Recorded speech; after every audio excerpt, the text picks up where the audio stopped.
Ready? It's all good, dog. Hello there, everybody, and welcome to Roll with Advantage. Very happy to be here, finally back with the Isles of Iverion, and not only that, but we have a full cast of characters today, which is so amazing to have.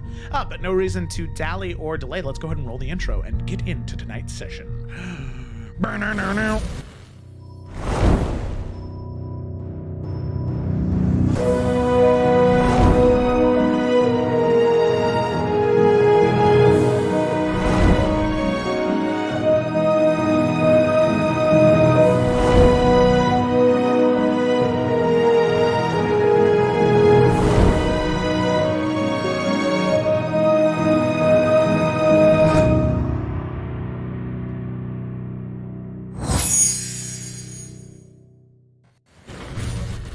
And we're back. So with that, we'll go ahead and get started. So as is tradition here on Roll with Advantage, I do not do the summary. No, I have the players do the summary. So with that, on summary this week is Kayla. So Kayla, whenever you're ready, take it away.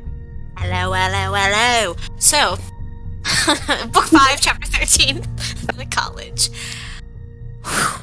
Lila spoke with Corellian and learned a number of very important details. Lila is destined to become a planewalker. She already wears the armor of a planewalker, and the stars are the gateway to walk the plains and to save the souls that are lost to the shadow. The stars themselves serve two purposes: to help those remember the valiant and heroic lives who once protected the realms, and to help us connect to the planes and even other realities. Sometimes stars are shrouded in shadow, however, but as long as one is willing, they can always be pulled back into the light, giving Lila some confirmation that perhaps we could bring Finch back into the light. Meanwhile, Twig beats a few more of the Kingdoms and Castle challengers before the party heads to the College of Hearthcrest with the intention to turn in their Dowie artifacts. Also to do more research on various things, and to speak with Lila's father. As the party turns in the artifacts, they rewarded us with a promissory note for 6,000 gold pieces. During this time, we overhear some commotion and mention about a sentient blade artifact within the vault. More on that later. The party then goes and speaks with Elon Ray, an old professor of Lila who also happens to know Yorick. He fills the party in on all of his research of all of 13 of the Forsaken. Party also informs him about Serlina Farron and her influence on the college. He is going to see to it that all of her books are removed. Elon Ray also gives some insight into the artifact blade that was previously brought up earlier, saying that it once belonged to some powerful dark god, perhaps Zahir or even Loth. The blade is called, and correct me if I'm wrong here, the Black Fire Torch of the Convent, or Caden Sor? It is chained... Right. Torch of the Convent. Okay, cool. Yeah, okay, cool. It is chained and guarded and locked away, but it is sentient. And we learn later that Emerald was the one who turned the blade in over 150 years ago. Later on, we visit Belle out in the training grounds as she is seen besting Colette. Belle is a much stronger fighter with her magic, but perhaps a little too aggressive. She appears to be a little distant while talking to Lila, and we learn that there is a strain within the family currently. Lila notices how Belle has treated her, and also how she was treating Colette, and takes the time to apologize to Colette as they share in family trauma. The party then speaks with Lila's father, Jamie, and during this we notice that something is off with the conversation, and that he is casting the spell Sending. Nalfian uses one of the chromo devices to slow down time and interrupt the spell. We're able to dispatch this creature and locate Lila's father inside a chest nearby. It is learned that there are 3 other professors that have been corrupted in the same way. Yorick and Nalfian go and help them, while Lila and Twig interrogate this strange... I think it's like a lady. There was a name for it that I was unfamiliar with. But they had appeared in SC before. Yeah. These women had overtaken the professors in an attempt to get information from the college, including Emerald's location, which we unknowingly gave to them. They were also attempting to get supplies to the Astral Sea. We also learned that there is a new leader of House Markle, and that person is known as the Stone of the Deep. After getting all this information, Blossom balefires her, and with Jamie rescued, he explains that this person was the one probably speaking to Belle before, not him. Lila agrees to catch up more with Jamie later, but the situation now is diffused, so Lila decides to go to dinner with Belle while the rest of the party goes to the library for further research. Research includes the Green Lady Festival has been happening for over 400 years, and of the 400 knights, only 2 have ever received their wishes. One was 250 years ago, and the other 5 years ago. Sir Arthur, who was rewarded after his death, and Sir Yvonne from Tarkir. Nelphine also discovered through his research that another Dark Elf had left House Baynir and founded a kingdom somewhere in the Salamander coast, but he too has removed himself from House Baynir and now goes by House Damaris. Nelphine also learns that he has a vampire brother named Dinan. Yorick discovers, during this research, that the token he carries belongs to the Order of the Crimson Lily, an organization whose symbol is for those who have incurred the wrath of the Shadow and are strong enough to fight back. It is an order that is old as time, maybe even older than time itself. There is still a lot of mystery to what the Crimson Lily is. Twig discovered a book on the advisor of the Twig discovered a book on an advisor that the Foresters had in the founding of their nation, a druid who helped them cleanse the land and grow the natural forest, and was extremely passionate about the perseverance of the natural life that existed there, especially fungi. But one day, the nobles of the House Forester decided they no longer needed such a kind soul and natural guardian, so they cast her out, and she laid a curse upon the land. Yes. Sorry, I can't read my own. So they laid a curse upon her on this land, and it helped kind of destroy the house. And we discovered that this book was written by Serlina Farron, so we kind of take that with a grain of salt. While all this research is happening, at dinner, Lila and Belle discuss many things, including Lila explaining what happened to their father. Belle expressed how she wanted to be in control and be good at something, as to why she's suddenly so good at fighting with her magic. Belle has a job within the Vault of Artifacts, and she realizes that she's actually going to be late for work. So she rushes off to the vault, and Lila follows behind her. This is when it is discovered through organizing files that Emerald was actually the one to turn in said blade, mentioned before. And that's where we ended. Everybody else went back to the Tatiana Tower for the evening, where Lila decided to bunk in with Belle at the college for the night. Okay. And Yuri had a really bad day. Meanwhile, Eurydice is fighting the good fight somewhere. Having a great time. It's a good time. Exactly. And I will go ahead. Yuri's in Bromsgrove. I don't know what you mean. Yeah, exactly. And I will go ahead and summarize that. So, before we get too far ahead of ourselves, though, our group of adventurers, after they had finished up their knowledge seeking within the College of Hearthcrest itself, all of you, except for Lila, retired back to the Tatiana Tower. Returning there to rest for the night. Lila, of course, staying behind in the college to work with Belle and just to try and be a source of positivity in her life, where it seems as though that's something she's been missing out on. But Twig, Nalthian, and Yorick, and Blossom all return to the Tatiana Tower. So, as all of you return, it has been not very long since Eurydice has left, and you know that tomorrow morning starts the Kingdoms and Castles tourney. So you hope, and I believe most of all Twig, Eurydice had said that she would be back before the Kingdoms and Castles tourney. But as each one of you head to sleep for the night, you're not so sure if that's happening, especially since she had to be taken off for some duty, some divine oath that she has to Nabir Tarman and the flame of Bromsgrove. So all of you head to sleep, hoping that she'll return, but unsure. Eurydice, your time away from the party was not peaceful. It was not good. It was not even very productive. You gained knowledge, but at what cost? Shortly after being taken away, you went into a strange, abandoned house. And you were teleported, not to the city of Bromsgrad, but instead on a ship in the Astral Sea. And that ship led you directly to a prison. This prison is something that you were entrapped in. You had been knocked unconscious and awoke sometime after, later discovering that you had been trapped within this prison for 3 or 4 days at this point.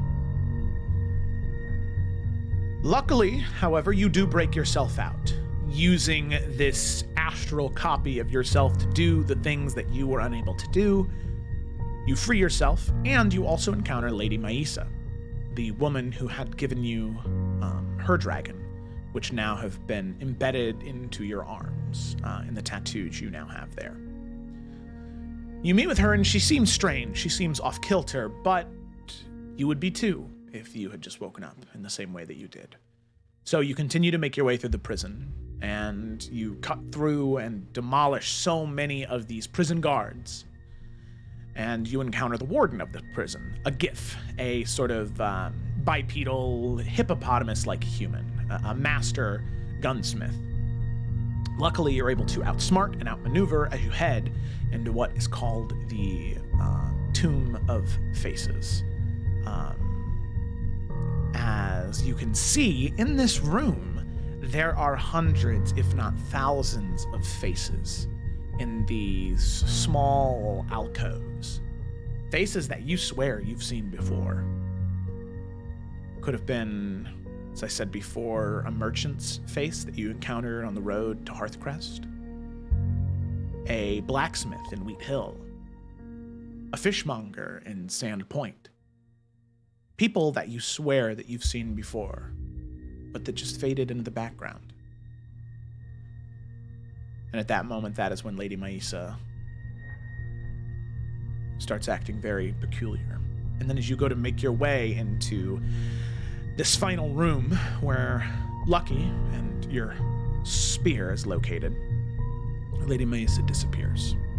There's nowhere to be seen. And as you're crossing the bridge that will allow you to go into this place, you see this brain. Large brain, probably 15 feet in diameter, sitting in a gelatinous pool with these tendrils coming off of it and all these small little tadpoles swimming around. You don't have that much time to investigate, but you do what damage you can to the Hall of Faces and you head into this room. You're able to find a scroll of teleportation to get you out, and your spear. Lucky. Lucky's scared. Lucky said that there was somebody who came to talk to him that looked like you, but didn't feel like you. He was scared. He didn't know if it was actually you. Luckily, you convinced him. And as you do, you prepare to cast the spell and leave. You can start to hear a voice exclaiming that you can never escape them, because you can never escape everyone, that everyone will always be there, and everyone is always watching. As the door is about to be broken down, as the warden enters in, you are just at the end of the casting of the spell, and there is a brief exchange between the two of you as you stall for just enough time, casting the spell, teleporting away, and appearing within the Tatiana Tower.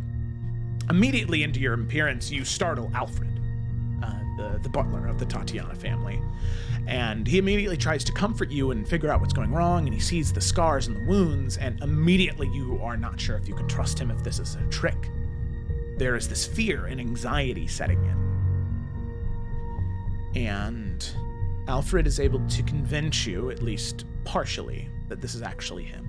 And at that moment, the rest of you are awoken.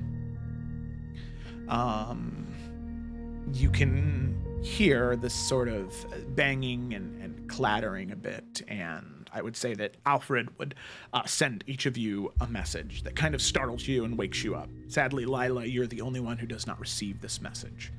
as Twig, Nalfian, and Yorick, you're awoken around maybe 3 or 4 a.m. in the morning that Yuri is here, but she seems odd. She seems scared.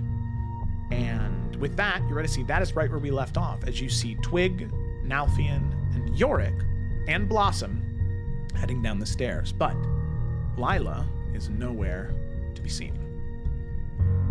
So with that is where we're going to go ahead and pick up. As Eurydice, you see the party heading down a set of stairs as you're in the main foyer of the Tatiana estate. What is Eurydice doing in this moment as she sees the party members approach?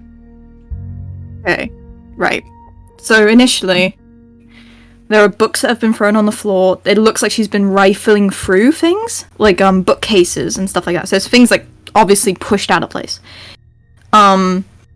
Eurydice herself looks real rough. She has like a few like bullet wounds, stuff like that. She looks really physically like she's in pain. And then just like in her eyes, usually Eurydice either is very calm and collected, or she's very angry. But right now there's this sort of very panicked, scared, uncertain look, which is kind of not usual on her. And when she sees the party coming down the stairs, her tattoos start lighting up immediately. And she kind of holds out a hand with a bit of magic kind of blazing, as if she's getting ready to maybe cast something. As she's going to step away from them and basically go, "Don't come any closer. Just stay where you are." Now, Fiona's gonna, like, give her the weirdest fucking look. Like, one of his eyebrows is quirked up, and he just kind of, like, slowly raises his hands. It's good to see you, too? What is going on? Why do you look like that? What happened? I don't know if this is real. Shit, I don't know how to make sure this is real. Oh, you pinch yourself. That's easy. Haha, you have a sense of humor. I'm sorry, what's happened? I was in the Astral Sea. There was a prison. And there was one of the 13. And I don't know if this is real, because, like, what if he let me out? He could have stopped me. They didn't, so... But I don't know how to check that it's you, because he takes memories. He must do. What, you think this is an illusion? Is that what's happening? Maybe. It just... There are books here about the Astral Sea, and about illusions, and about just everything. And how do I know this is an illusion? How can I make sure anything is real?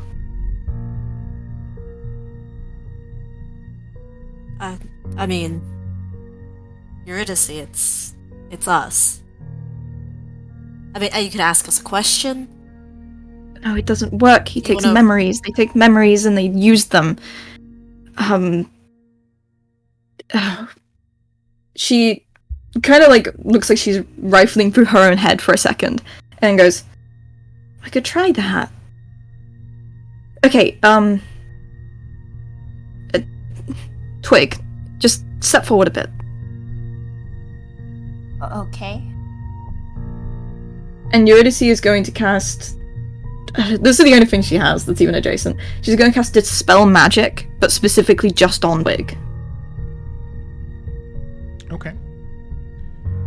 Yeah, and I thought you were going to guess Balefire for a second. Yes, I am! So you cast Dispel Magic, and you can see that as it hits Twig, there's no illusion or anything that drops. However, you can see that, Twig, you can feel this. Some of your magical items, they do begin to dull in effectiveness, especially that cloak, which you probably wouldn't even be wearing, but... Yeah, I don't even know if she'd have anything on her. Yeah, actually, yeah, that's a good point, since you would have just been woken up, like, sleepy-eyed, cowlicks off to the side. I'm not trying to kill her. No, so yeah, you cast Dispel Magic, and it has no effect on Twig. Okay. Does that mean I'm Okay, then?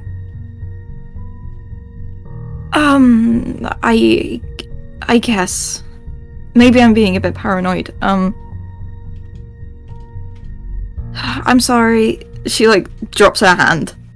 I'm really sorry. I thought I saw Lady Maisa in the astral sea, but it wasn't her. And Lucky said that I came and spoke to him, but I didn't. Someone is taking faces, someone is taking memories, someone is pretending to be other people, and I just don't know what to believe. How about we all sit down? And Nalfin's easing his way towards her while he's talking. Mhm. We all sit down, and you tell us step by step exactly what happened. Okay. Alright. Where's Lila? At this point, he's right next to you. And he just says, she is spending time with her sister tonight. Okay. Alright. Alright, if I Go. hug you, are you going to stab me, or... Haha. You can, I mean, if you need to check. No, I I don't... don't think that's a good idea to start stabbing anyone. When have you seen me stab someone? Nalfin hugs her. That's in the middle of her sentence. Why do you have a spear if you've never stabbed anyone? I mean, it's kind of a bit difficult to take a spear off and then, just stab someone, never mind. And she hugs Nalfian back. She seems convinced for now that this is okay.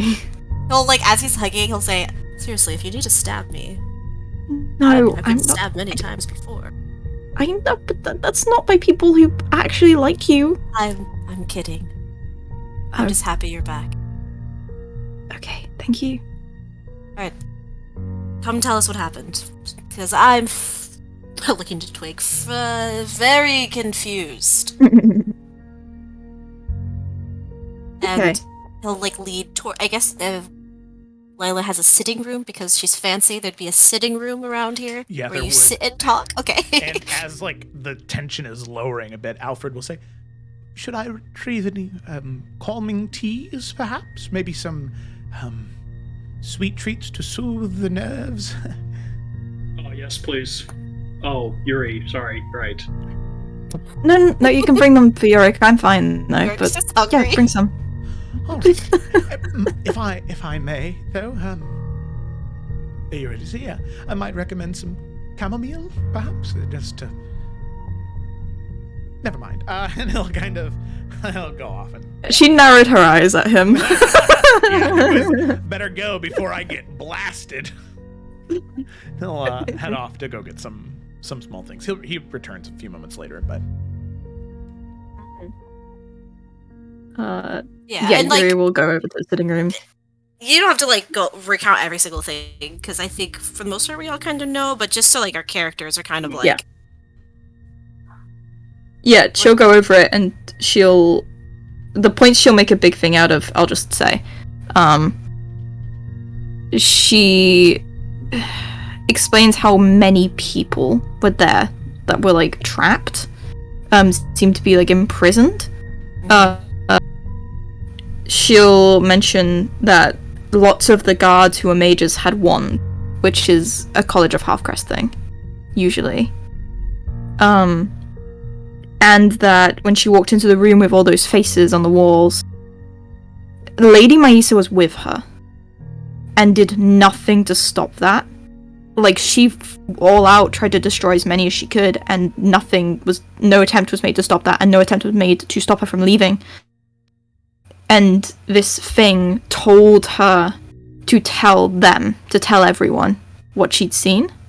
So she's kind of concerned now that, considering it has her face, it has maybe even her memories, she was there for longer than anyone really knows. She's really concerned about what it could do and what its plan is here.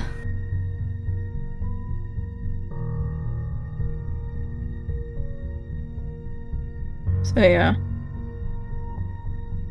Did she know kind of where exactly she was location-wise?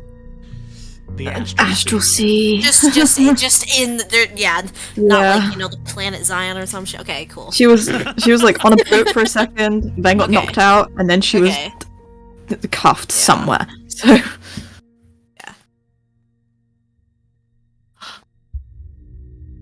Right.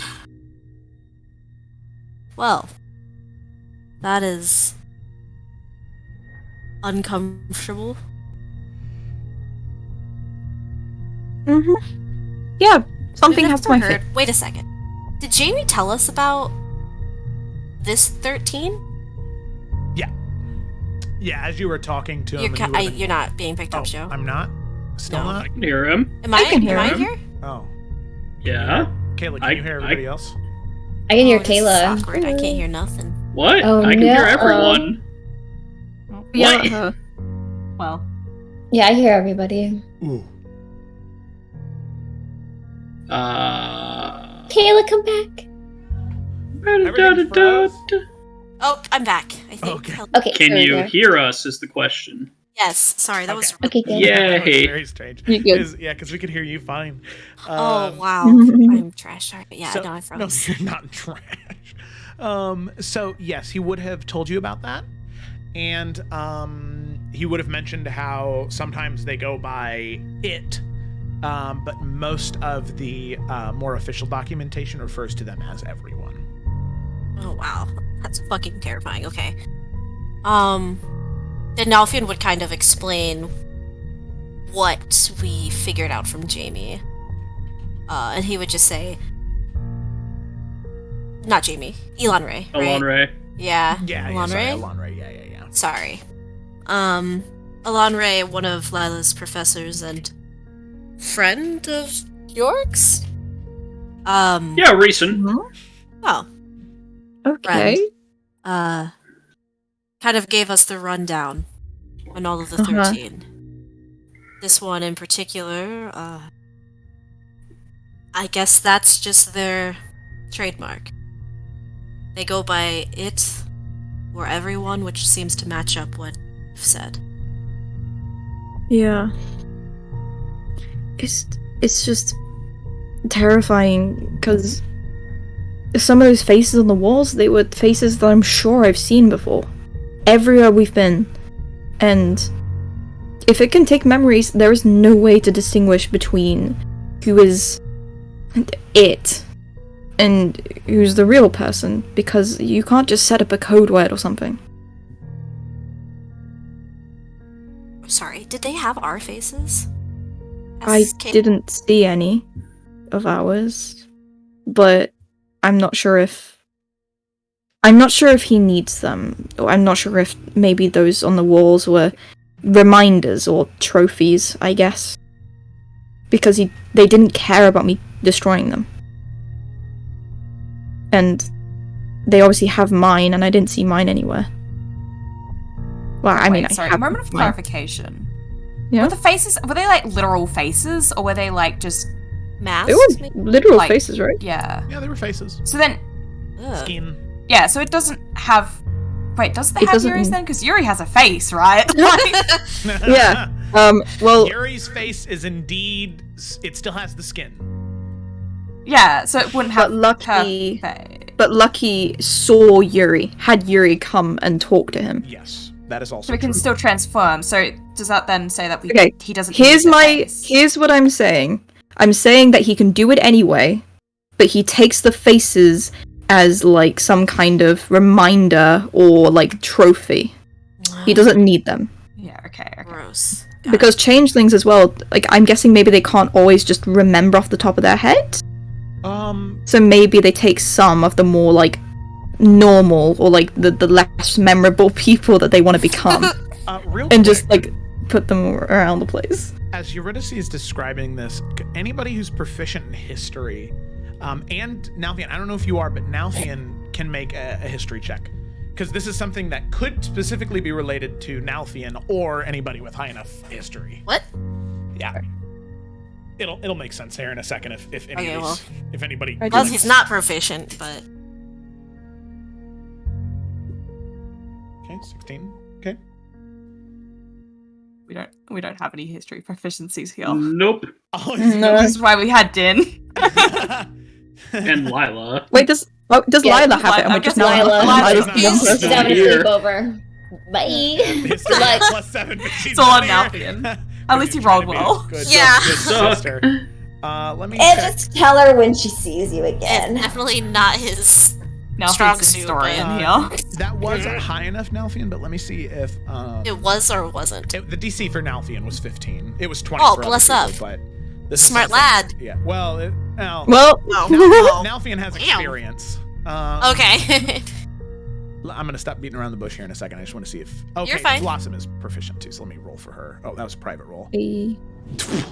Natty 20. Nice. Okay. Yeah. Oh, Blossom. Queen. So I can get it. Blossom gets it as well, but Nalfian, you can explain it because it'd be more fun to have Yeah. you do it anyway. So Nalfian, being from the Underdark, there are specific creatures that exist in the Underdark that can also exist in the Astral Sea. Now, the Astral Sea part, you're not very familiar with at all, but you do know about the existence of mind flayers or illithid. Yes. And Nalfian has heard stories before of an elder brain, which matches the description of what was in that pool. And here's the thing.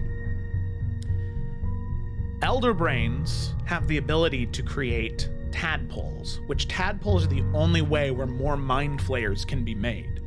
And what was in that pool, Nalfian would recognize as being tadpoles that belong to an elder brain. But what she described wasn't a healthy, normal elder brain. What she described was something that was sickly, that wasn't what it was supposed to be. And illithid have the ability to devour minds, and it's been said before that extremely powerful illithid, not only can they eat those brains for nourishment, but they can also do that and harvest any thoughts or memories that may be within those brains. Okay, so Nalfian explains all that and then adds on to it. Alright, theory time. Feel free to disagree, all of you. What if this elder brain is somehow clearly corrupted by the Dark One and is going around and gaining as much information through memories as it can, and then also, in a very strange way, almost like what happened here, trying to replace people. Right? You don't know if someone's a dark friend, if they have all the same exact memories.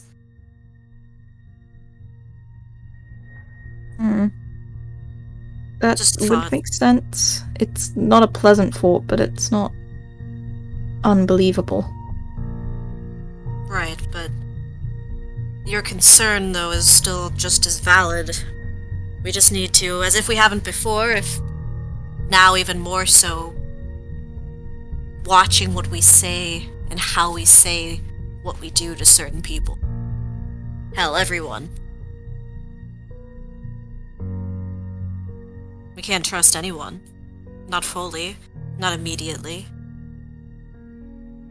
No. We don't know how far-reaching this is yet. And if it's just in the Astral Sea, that's a good thing, but what was happening here wasn't great either.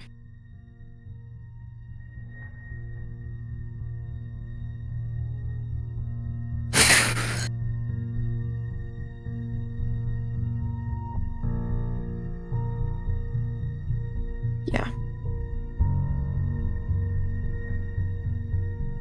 Are you okay? It's just a loaded question. Yeah, no, it is. I don't even know how long I was there. And We were only gone for the day. oh, okay. Lucky said someone came and spoke to him earlier, so no, but I don't know. Doesn't feel great knowing that something was trying to maybe eat your brain and now has your face. Or at least a a mimic. I don't know. It's not great. I'm not great, but I'm alive and it's fine. Is that fine? Is that a good enough answer? That works. Okay. If I was only gone for the day, then I didn't miss the tournament, did I? No? Oh, great. Okay, good.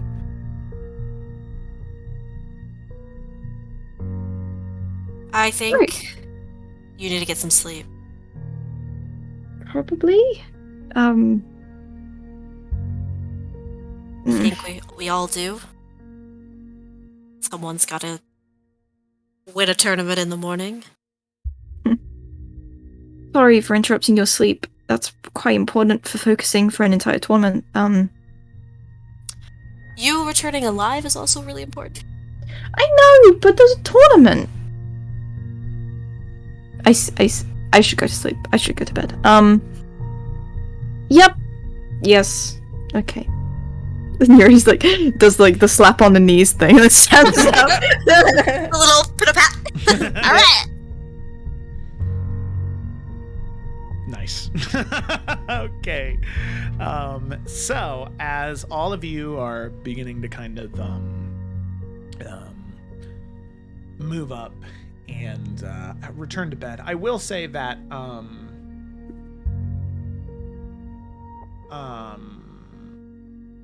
some point during the night, sorry. As all of you are getting ready to go to bed, Blossom will come over to you, Eurydice, and just kind of give you a hug and just say, well, hey, you know what that means at least, right? It means that I am never going to let you out of my sight ever again, all right? Okay. It seems like a fairly viable option, to be honest. You'd never let someone out of your sight. They can't be replaced. Exactly. And that means if Logain comes back, I'm going to kick his butt to the curb and send him away. You are not going away on any other shield missions, all right?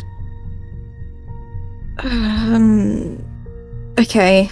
I guess. Maybe a break. Maybe just a break from the shield missions. Yeah, exactly. A little vacation to go on other more dangerous, death-defying missions, right?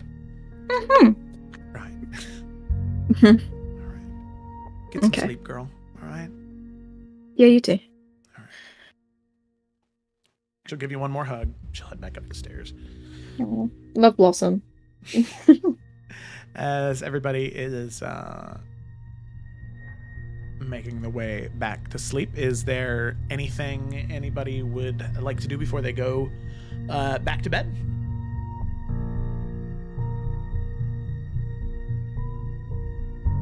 Nope. No. No. Okay. I sent you a message, Joe. Yes, yeah, I got it. Quacka. All right.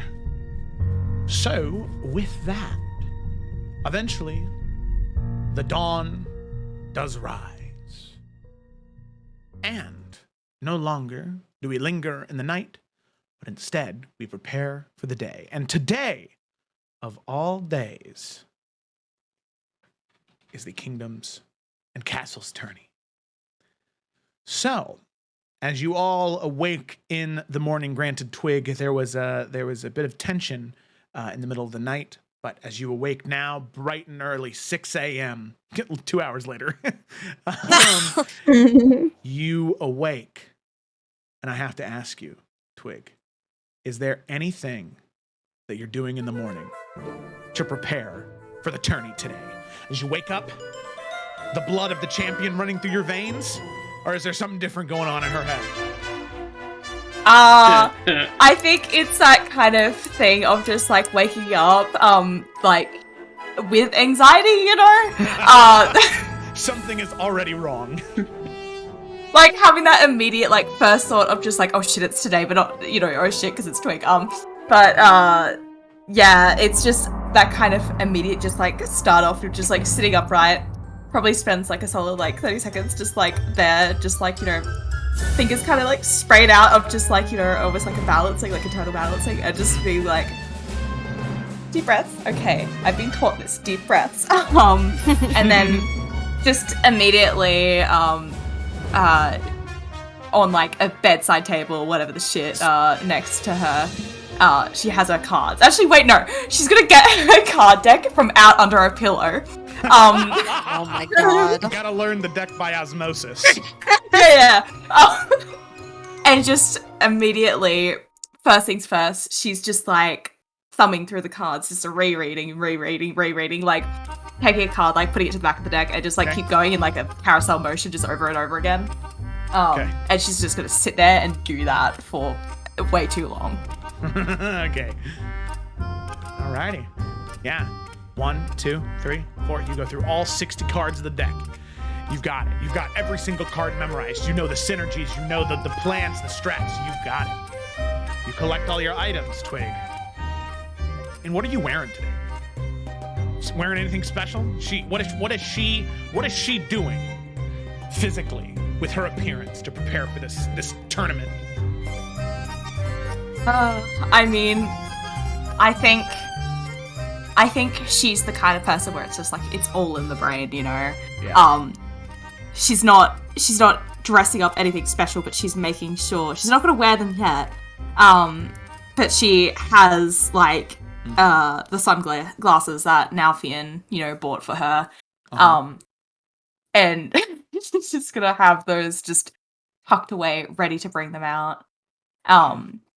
And she has a moment of just like, okay, hood up, but then it's like, no.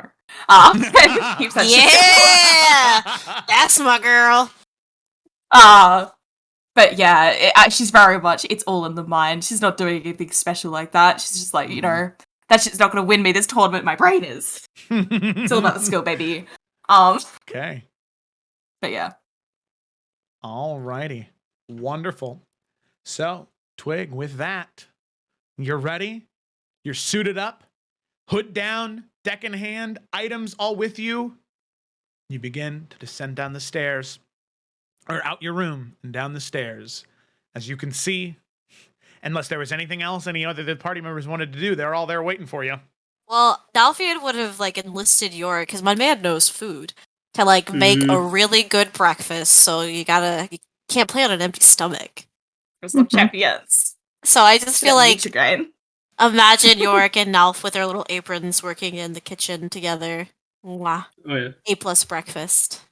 And a quick side note, York is wearing his outfit from the ball. Oh hell yeah. Yeah. Okay. All right. So after we eat a good breakfast, ready to go. Heck yeah. You eat your breakfast. Is Lila meeting us there? It would be easier for her to meet you there than to, Well, I was gonna say maybe, Belle and Lila, because Lila would invite Belle, could just teleport into the tower this morning, is what I was thinking. Oh, that's right. Yeah, duh. Yeah, they can definitely do that. It is Monday, though. Belle does have classes today. We'll play hooky. Okay, that's fine. But Lila would show up. She's not missing this. Make a persuasion check. Okay, cool. Yeah, just you know, her grades were bad, and she's yeah, might as well keep them bad, you know. Yeah, so we want to better that. All right. Ooh, a 19. Okay, yeah, 19. She kind of. Okay. Just like. Hell yeah. That influence. Yeah, That's so okay. Belle's coming with you. All right, perfect. Yeah, we teleport sneakily away to the tower. And then I think Lila would come in like very boisterous to be like, "We are here for the tournament!" And then see Yuri and be like, "Oh my god!" and run down and give her a hug. Yuri doesn't even have a chance to be startled or like worried at all. She just suddenly feels Lila and she's like, "Hi, hello." And she scoops her up almost in like a twirl. Oh, okay, that's very hello. I can't believe you made it. That's perfect. I got you a shirt just in case and a pom-pom, so now we can all match. The only thing is... I'm sorry, what? Yes, I got shirts for everybody. Now, did we get one for Belle? I can't remember. Alfred, did we order extra? Yes, I got several extras. Oh, you're so smart. Thank God. All right. And she'll start to, like, pass out the shirts and the pom-poms that are Forrester colors and say Team Twig. TT. Yeah, Alfred puts on his shirt. Oh my god. Beautiful. I Yes, love Alfred. Yes, Alfred.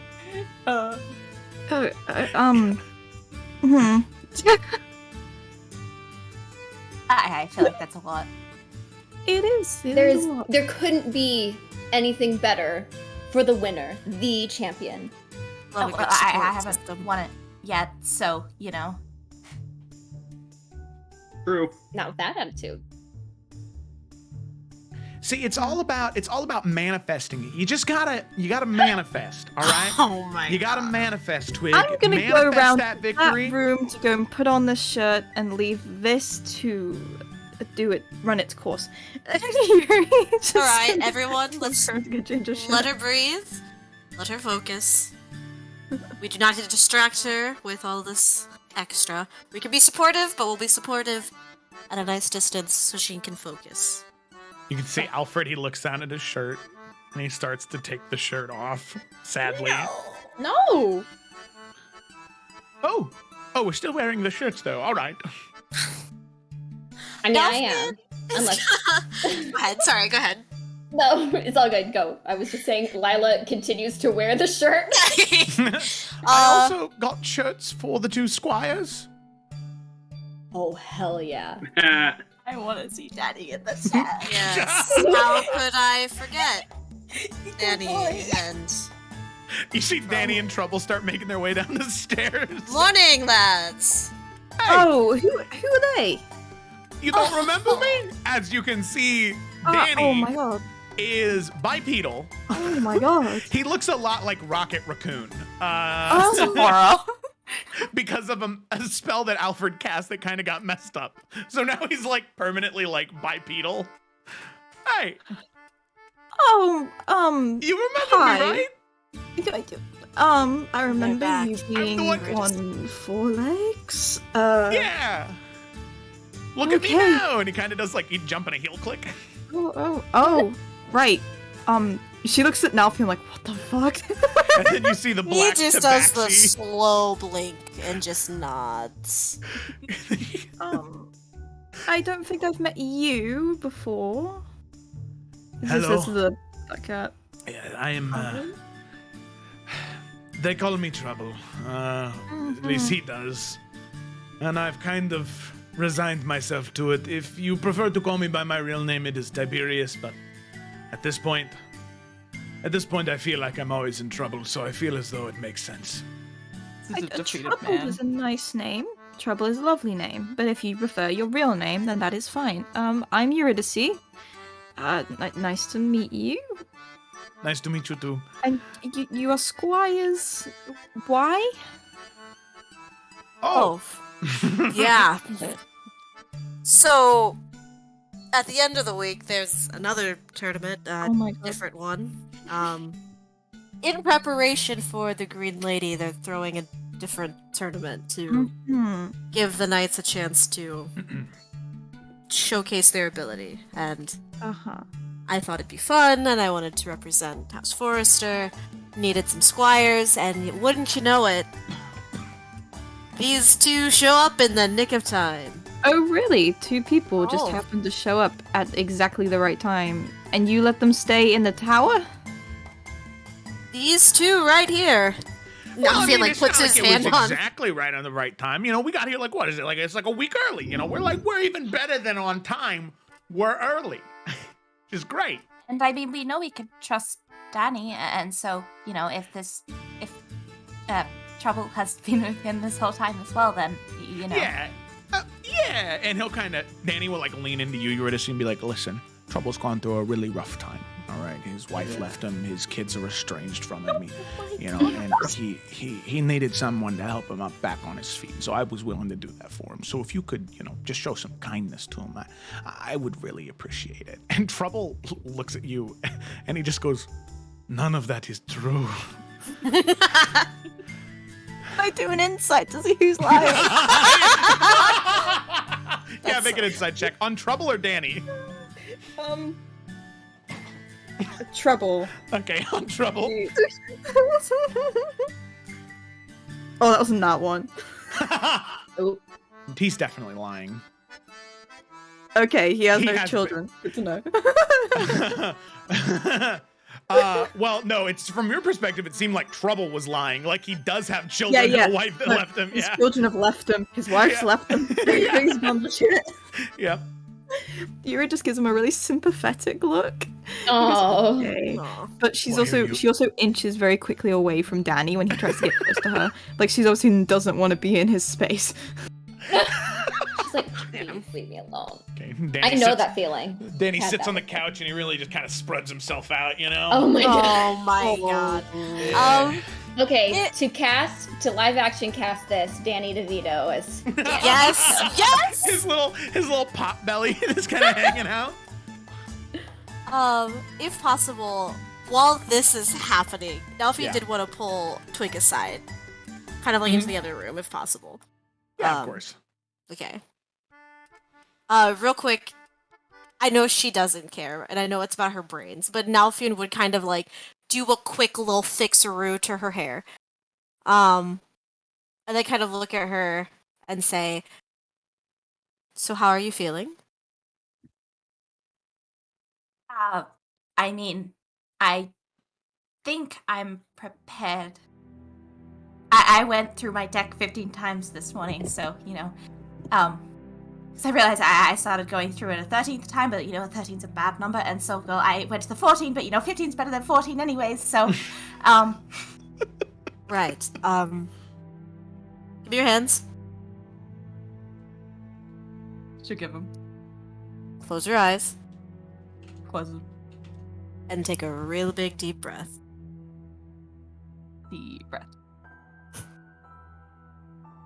No matter what happens, all that matters is you tried. And you're gonna give it your all. And you're gonna do your best. Win, lose. I'm very proud of you. Everyone in the other room is very proud of you. And you should be proud of yourself and how far you've come. You understand? send. Good. One more big deep breath. Got it. Good. Now let's kick some ass. He's gonna bring her in for a really tight hug. And after that, we can roll. Heck to the yeah. So, you do just that. You hug, you move back to the rest of the group, and with that, you head towards the Kingdoms and Castles tourney. By the way, Belle would make her introductions to those of you that she hasn't met yet, which I think is just Eurydice.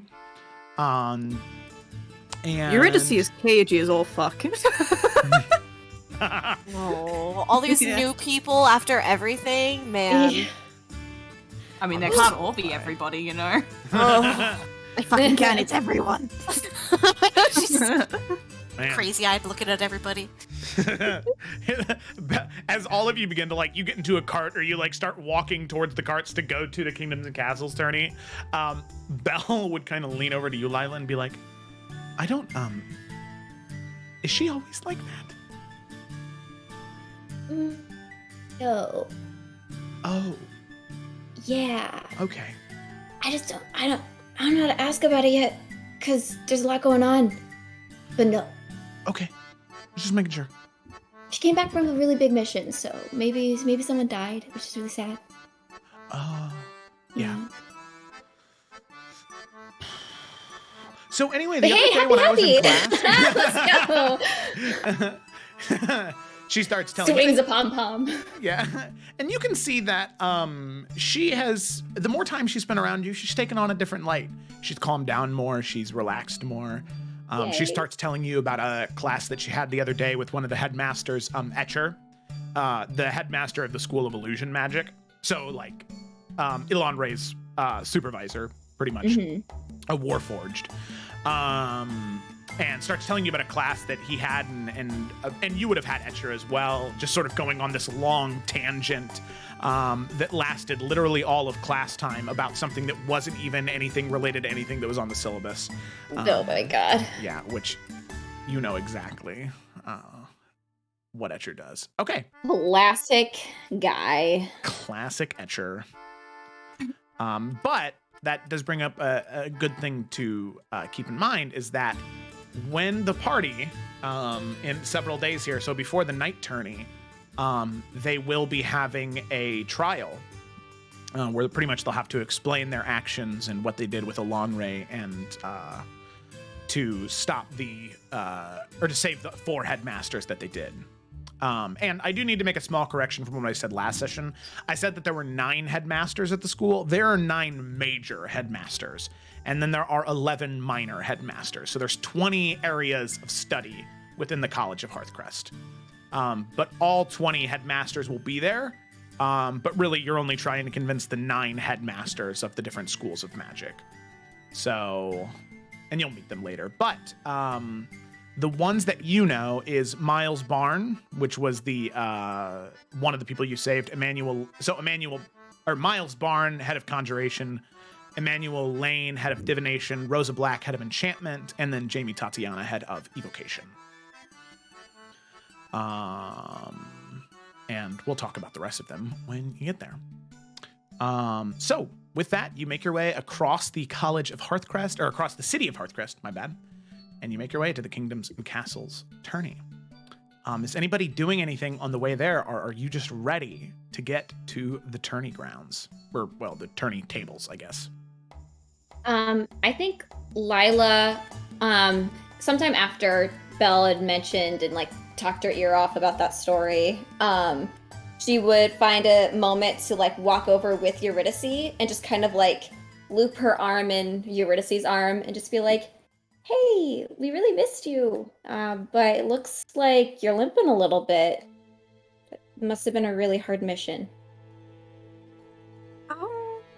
Yeah, no, it wasn't great. I kind of got, I think, abducted by a member of the 13. In Bromsgrove? No, turns out that was all a lie. Kind of ended up in the Astral Sea.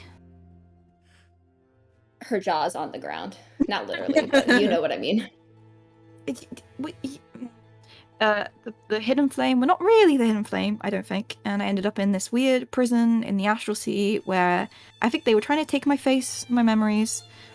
I killed a lot of people. I found a face, a room full of faces, like skinned faces. I tried to kill as many as I could, but I think one of the 13, everything, he's like a shape changer, was pretending to be Lady Maisa, so that woman back from, before even Weak Hill, pretending to be her, and they tried to, I don't even know, and there was an Illithid, and like an Elderbrain, and Lucky said that someone tried to speak to him, and it sounded like me and looked like me, but it wasn't me, so someone has my face. And I think they let me get away. Right, okay, but they were using wands, like mages were using wands. That's a Halfcrest thing, that's a College of Halfcrest thing, and everyone, I can't trust anyone, because they had faces of people that we've definitely seen before, and met. So, I'm sorry if I'm being cagey, and weird with new people, but I just don't know who's real and who's not. No, that's completely understandable, and yeah, there's been a lot since you left. Hearthcrest has not, I mean, it's been hiding a lot of secrets for a long time, but it's also helped a lot of bad things.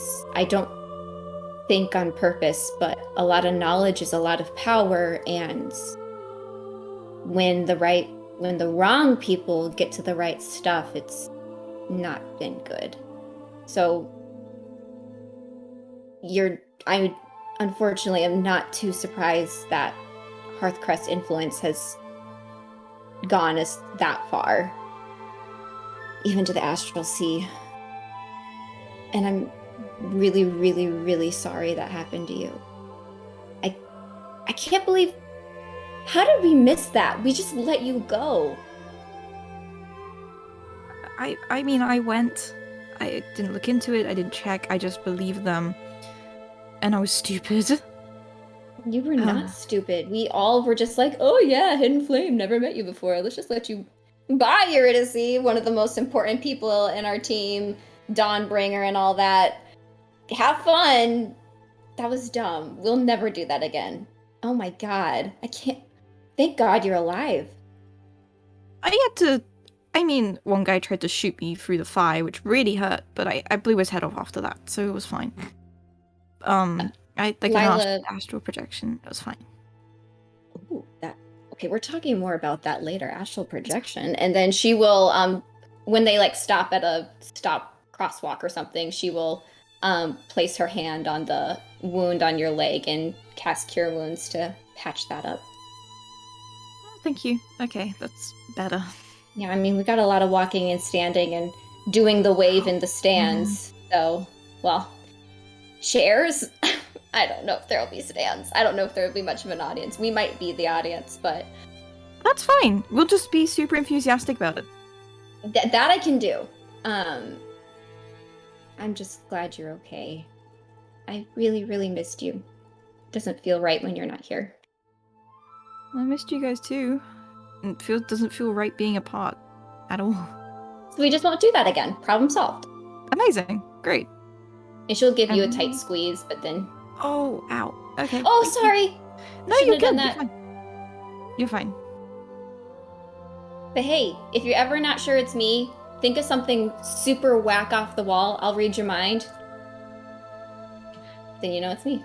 Oh, yeah, that's a good point. Huh. Okay. It's gotta be super whack. Right, okay. How whack are we talking? Well, something that if someone was pretending to be me could never ever think that's what you're thinking. They'd be like, oh yeah, it's about the dark one or no, super whack. Like, I don't know, pickles and peanut butter toast or something. Ew. Yeah. Okay. I will keep that in mind. So that you can read it. Good one. Thank you. Yeah, I don't have anything else. Neither. Okie. Cool. So, with that, you all eventually do make your way to the Kingdoms and Castles store. And as you enter, you can see that quite the hubbub, quite the work is being done here. There are somewhere around 150 to 200 people that are filing in and out at different points, that are talking and speaking to one another back and forth. People that are have decks of Kingdoms and Castles cards. They're kind of shuffling through the cards, explaining them to each other, just talking to each other, getting to know each other. And you can see that there are certain people that have lanyards or like amulets or badges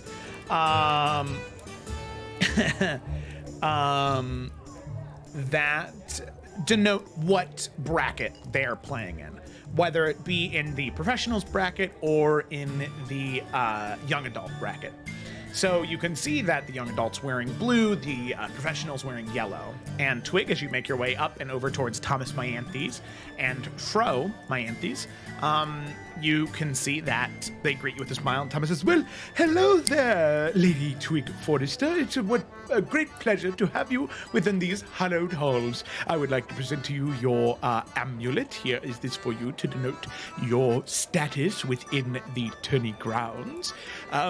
And if you ever need to know which table you're supposed to be at for your next match, all you need to do is look at this poster, this display right here, gesturing towards what looks to be a large chalkboard almost, that has each labeled table for each bracket and where you're going to be going towards. So you know what tables you're going to be at, and provided you advance in the next round, when those tables are.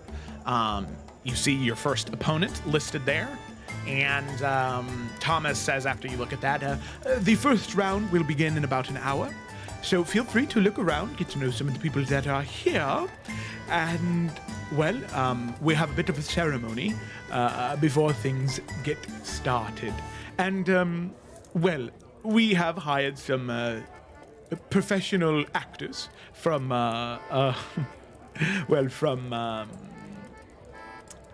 William Bosterman's troupe to portray some of the more famous collectible cards we have.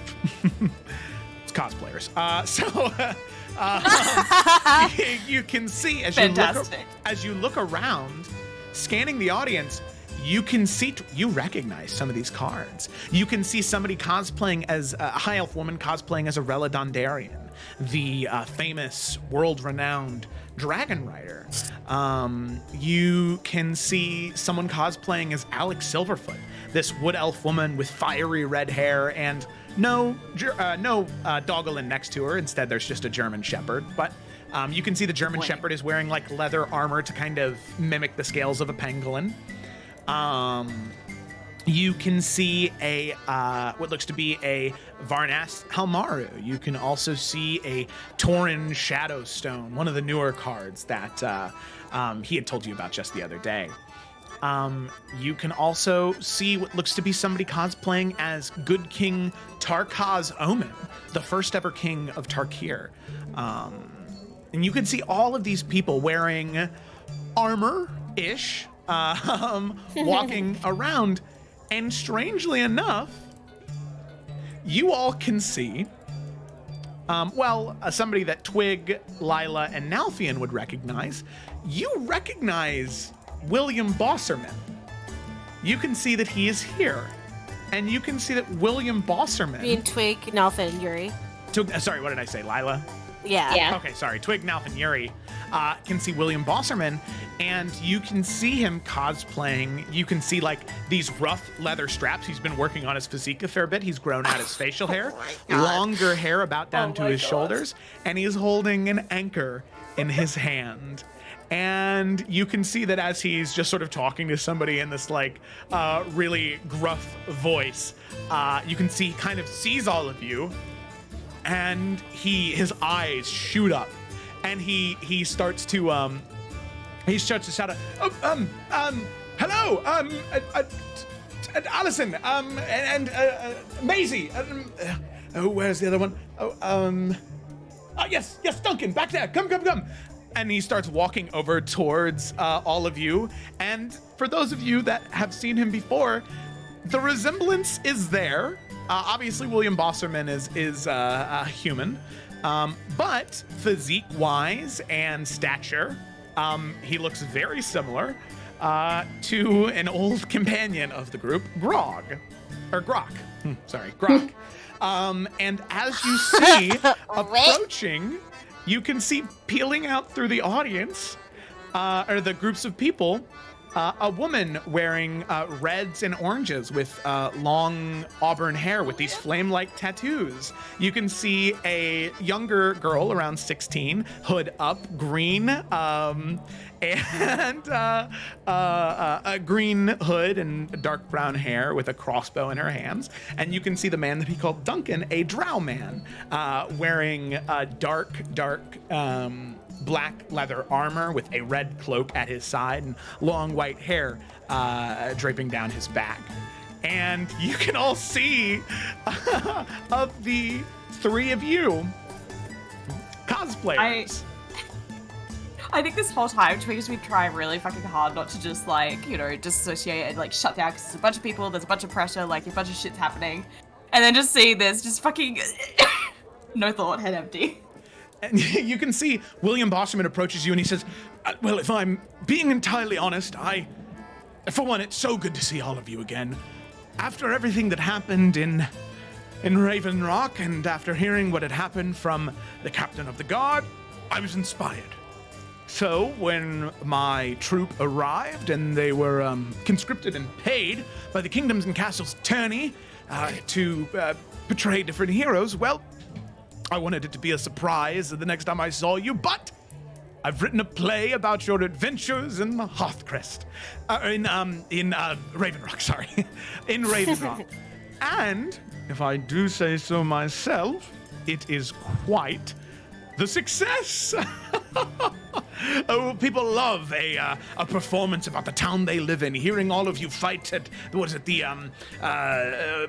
rabbit in the weeds. I think that was his name. Fighting him and the giant undead minotaur, and having all of you slay him, and all of the ghouls and undead lurking underneath the sewers in the city, and now, Fiona, you'll get a kick of this. You and Captain Reinhardt. Oh. Well, there are some people that have art inspires people to create art, which is wonderful, and he puts his hands up to his mouth. There's some fan fiction out there that is quite spicy. But I have to say, I'm so incredibly happy to see, and he's dressed like Grok right now, by the way. Yeah, this is fucking uncanny. Yeah. Well, I am just thrilled to see you again, and look at this. Who is this? Looking towards the three other people, Blossom, Yorick, and Lila. And he kind of sets the anchor down. It's much lighter, it's hollow. He's not gonna carry on it's cosplay. Like foam. Oh my god. And William Bosserman extends his hand out towards probably Lila, and then Yorick, and then Blossom, and says, well, it is wonderful to meet the three of you. Are you new companions, new heroes of the Forerunners of Fate? The name that I gave all of you. Oh yes, we definitely are the additions that made it just 10 times better, and she'll shake the hand as well. Lila Tatiana. Lila, if you ever get tired of adventuring, I think that you might be perfect in the world of theater. You have the, and he looks you up and down, the pizzazz for it. She'll do a little hair move. Well, thank you. Okay. Wonderful, wonderful. And you, good sir? Yorick Nasine. Hi, Hunter of House Nasine. Nice to meet you. Hi, Hunter of House Nasine. Macavian, right? Yeah. Oh, very interesting. Tell me, have you read the great tragedy of Ulrich Nasine? I haven't read that one. No, well, it's a wonderful play. I will try to see if I can get a copy for you. It is rather enlightening about the struggles that the Macavians went through. It was written by a Macavian playwright, in all honesty. Sick. Yes. Well, wonderful. And you, my dear, I'm Blossom LaPlume. LaPlume? I've encountered a LaPlume before. A Furbolg man, bright red hair. Yes, that's my father.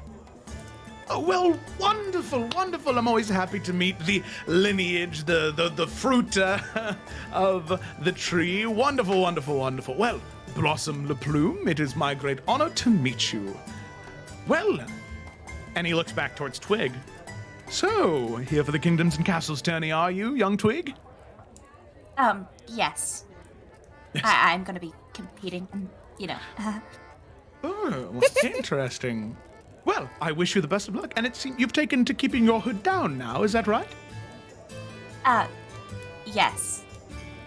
Well, Maisie, and he looks towards the girl that's cosplaying you, and she pulls her hood down, and she, leans in, and she says, I just think it's really fun to, it's really awesome to meet you, because I never got the chance to meet you before, and all I have is what William would tell me, and he said that you were really soft-spoken and quiet, but you had this, stoicism to you. So I was wondering if you could give me any tips on future performances to, really capture your essence. I think you're doing a great job. I don't think I have any notes to give you. No, that's interesting. No. Just hearing you speak is wonderful. Could you speak some more? Oh my god. He's just looking at the back of the party please help me.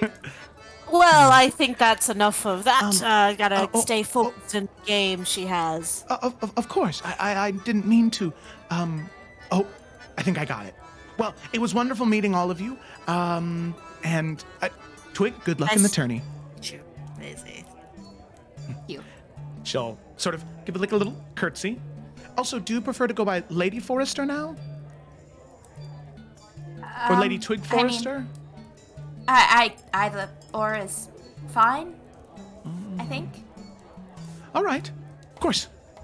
Okay. Lady Twig Forrester. Ooh, that one has the best ring to it. All right. Okay. And she'll sort of head off, and you can see the girl,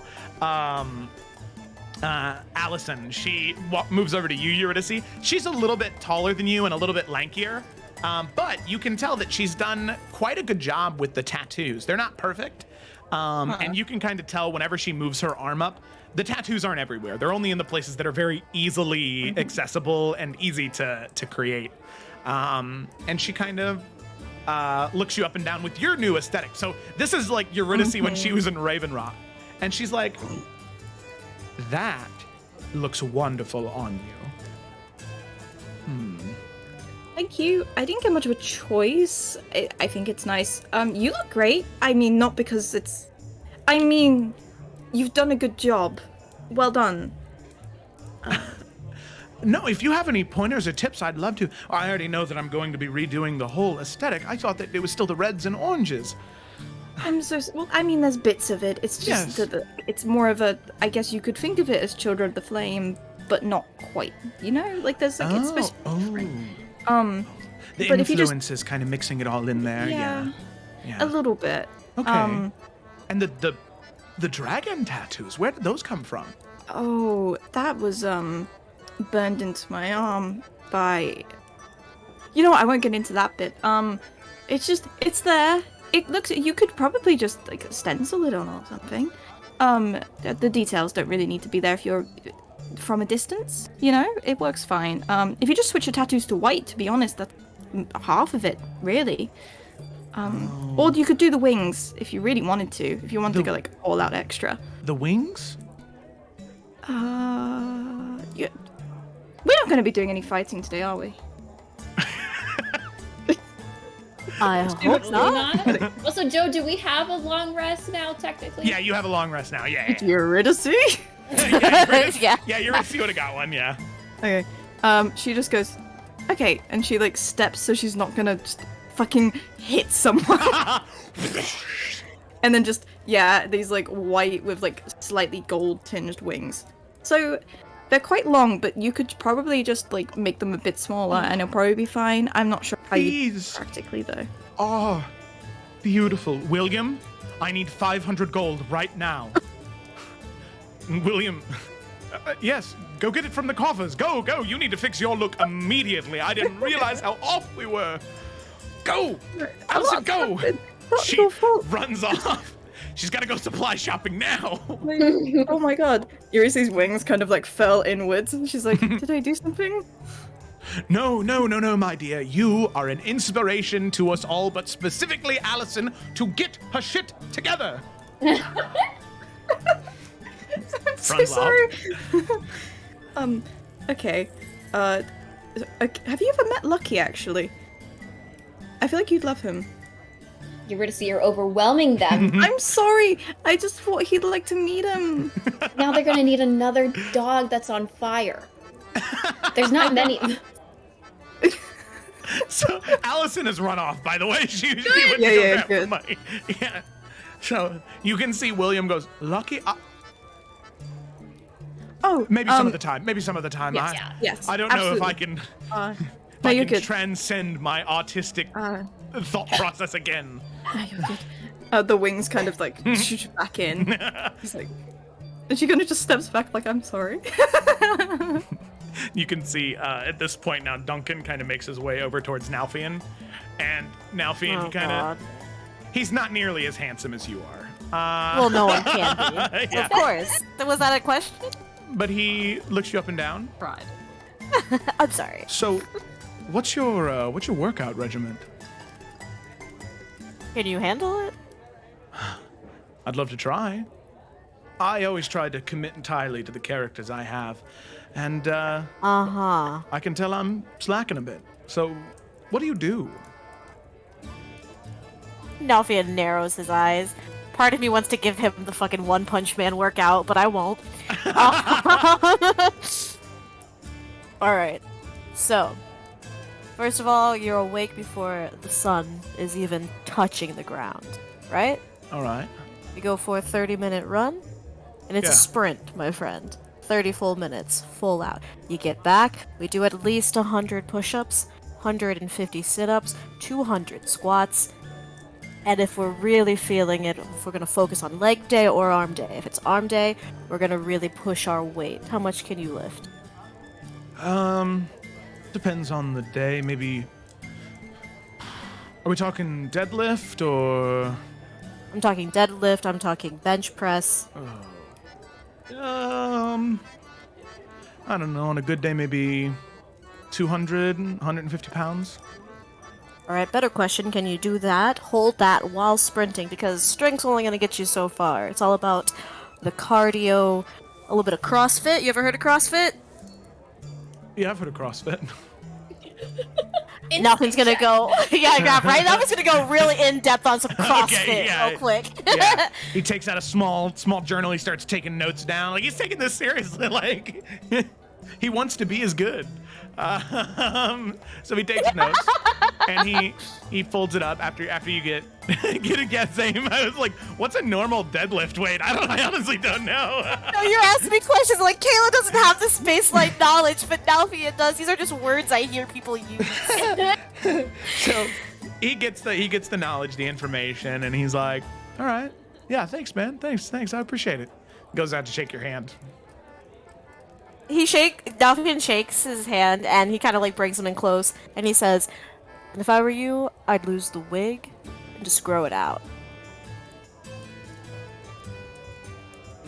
Dude, and he kind of leans back in. I have a medical condition. I can't grow hair. Yeah, I'm sorry about that. It's okay. And he kind of peels back the wig a bit. He's like, No. I've got a sweatband up there. Else it gets in my eyes. Oh. Well, you know what? It looks good. It's working. Maybe invest in a higher quality. I mean, hear horsehair is pretty good. Oh, you think so? Horsehair? Okay, I'll do that. It's just times. This is the wig that I use on stage, so it's better for here. But for cosplay, yeah, you're right. Also, I noticed your cloak is red. Yeah, I was gonna ask you about that. It's green now. Yeah. All right. Yeah, it's green. That's good color on you. Thank you. And Welcome. just a little advice. Remember, Yeah. you don't want to be too prideful, right? Wait. But Bosserman told me, and Bosserman goes, wait. He said not too prideful, so that's what you should do, right? Doesn't matter what I said. Little piece of advice. The director's not always right. Right. Yeah. Well, it's nice to meet you, Nalfian. Shake your hand again. He shakes his head. All right. So Duncan will walk off, and William will say, well, it's wonderful to see you all again, but time to get back into character and continue to spread the tale of the Forerunners of Fate. Oi! What's going on over there? I put the kids in the fucking stones, right? Okay, we can leave now. Okay. Walk away. All right. Wonderful. That was a So- lot. So here's the thing. As this next hour is happening, our group of adventurers spend a little bit of time, right, talking to William Bosserman, all that good stuff. But here's the thing. There are 5 rounds of this tourney, okay? And we have 4 people that are not participating in the tourney.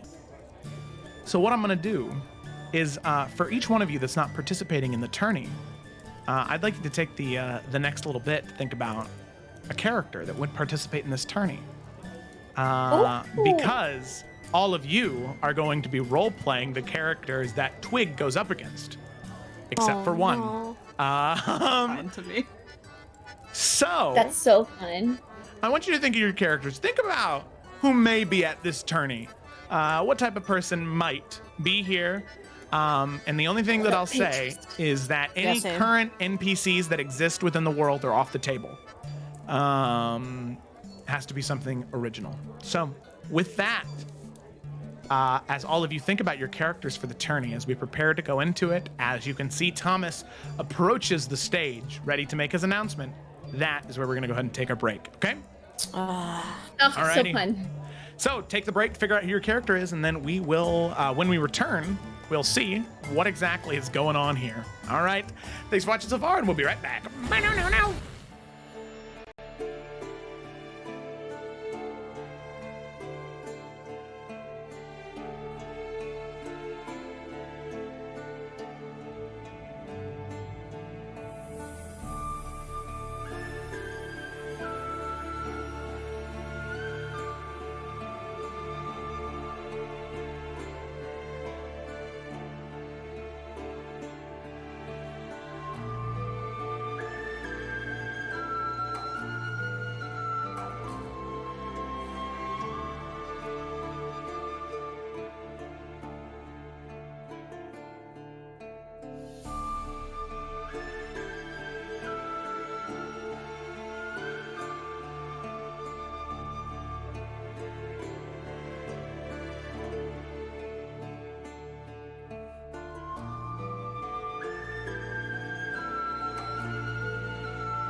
Alrighty, and we are back. So we're going to go ahead and dive in to the rest of the session. So picking up right where we left off. No longer do I need red lights. This isn't evil. Let's get some neutral here. Bada bing, bada boom. There we go. So we're going to go ahead and dive back in with our Kingdoms and Castles tourney. So where we had left off, our group of adventurers had just arrived. They had become reacquainted with William Bosserman, the famous playwright from Raven Rock, and they got to see that some of them, those who had been in Raven Rock when the party was originally there, actually have cosplayers now. And that was an interesting experience, to say the least. At the tourney, they've seen so many other people cosplaying as specific heroes from time. These famous individuals who have been scrawled on the walls of history through Kingdoms and Castles cards. They're not really noticeable. They're not really notable outside of that. Kingdoms and Castles cards make or break for most heroes. Stars don't matter. It's the Kingdoms and Castle cards, really. So you see all these people cosplaying, and as you're getting ready, you can see that the tourney is getting ready to begin as you see Thomas approach the stage.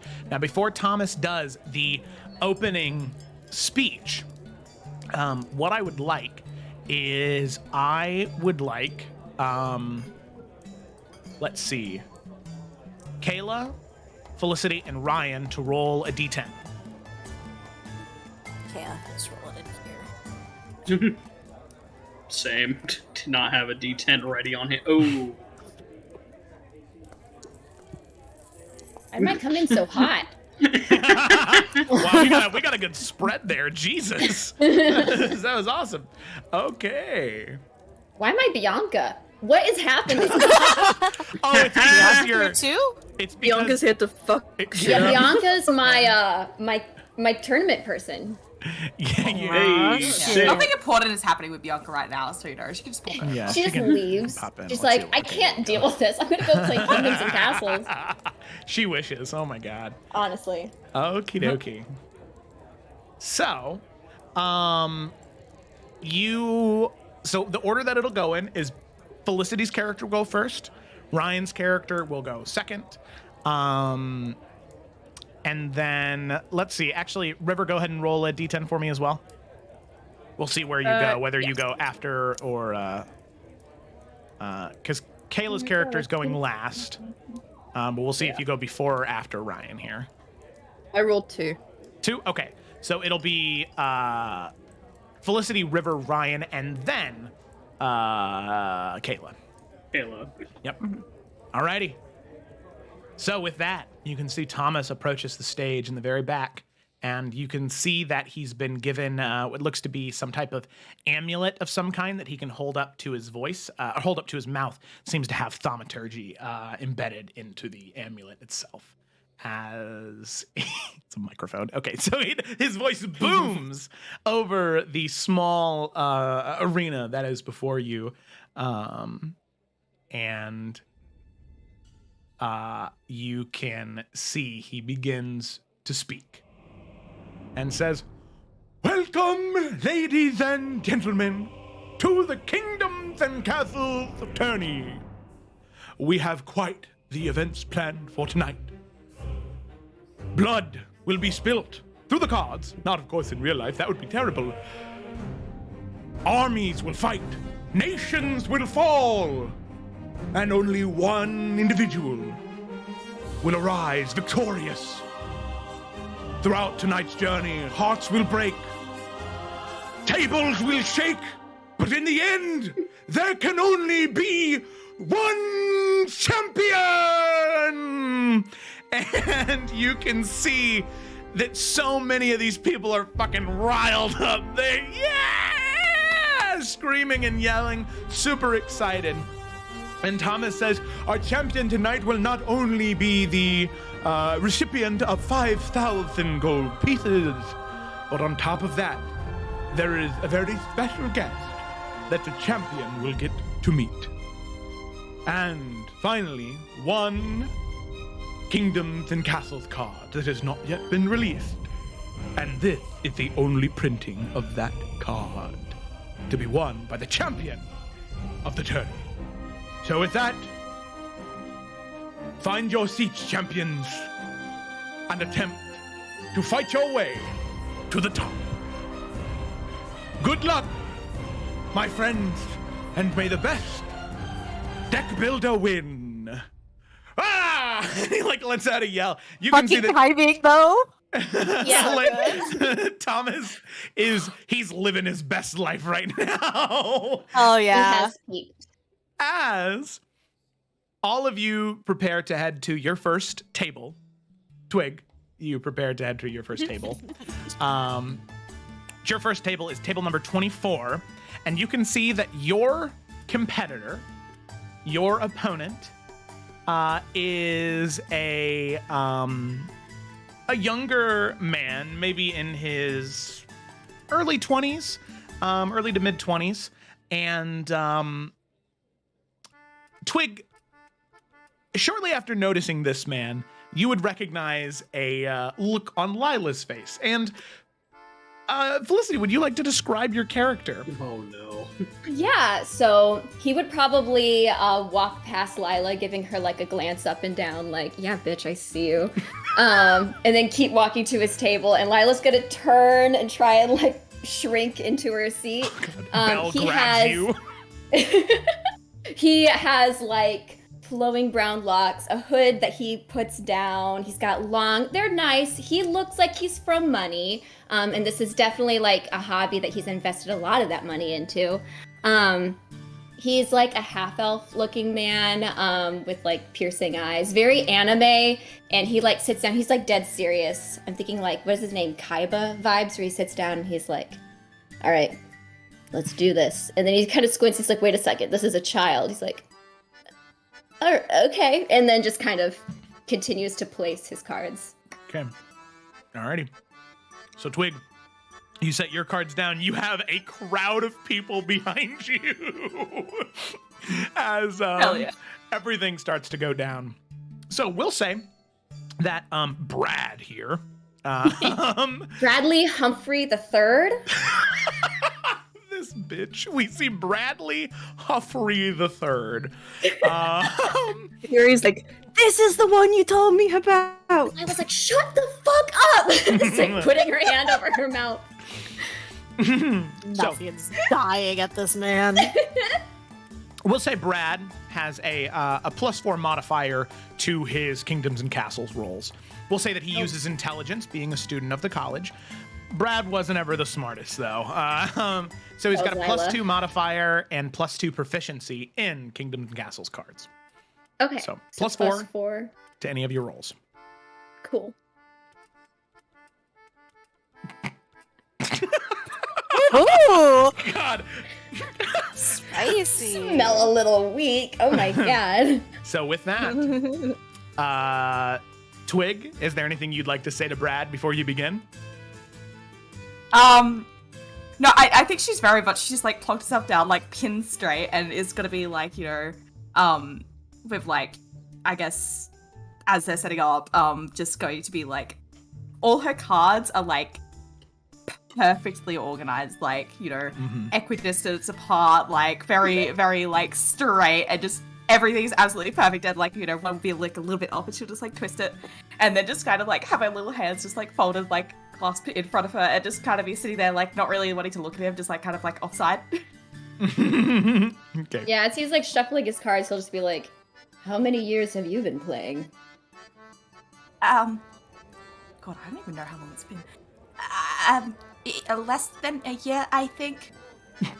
Right? Like Less a than a year. smirk put like on his face, like, all right. He's like, glad someone found something to enjoy themselves. Happy to be here for the start of your journey. So let's do this. Thank you. It's good to meet you too. Alrighty. So with that, cards are set in place, and the draw phase begins for both of you. So as we enter the first round of combat, the first round of the game, right? This is the setting up phase, right? Sort of the baseline for any of the competition from now on. A good round here a good enough round here can set you up for success in the second and third round. So with that, I would like both of you to make your kingdoms and castles rolls. Is it a D20? It is I a haven't D20. played K&K in Yeah. forever. When I tell you that's a nat 20. I'm gonna make public rolls like a normal person. 14. Oh, do you want me to? Nah. I want to use my dice. Fine. I just wanted to shame you for winning. Okay, well that's a 38. And just for the lols of 14. it, using like a little flourish that Alistair taught, that's a 41. God. So Twig, Oh my god. you're gonna have advantage in the next 2 rounds due to that. The amount of strategy and luck in drawing these first few cards, laying out, because Twig has what deck? The Athera, right? Yeah, Athera. Yeah, man. Okay, yeah. In the Athera deck, laying out exactly what you need to. Immediately in the beginning, you've already played the chiefs of 4 tribes, so you already have Alec Silverfoot, you already have Doggerland out, you already have the 3 other tribes as well represented on the field. And Brad, that's not good. You're gonna need to really pull your shit together in the next 2 rounds to even attempt to win. Oh, 1 year or less than a year. That's a really good start for someone who just started. Well, you know, lucky to draw know. as well. He'll just kind of do a little like head twitch, almost like, shit, what did I get myself into? Okay. So, with that, we move into our second round. Twig, you're going to roll this one with advantage. And Brad, this is just a straight roll for you. Right. Let's go, Brad. Oh my god. Say 23. 6? Yeah. How does the 6 work? 6. Brad, the heart of the cards, you're obviously not believing in it because things are not going well for you.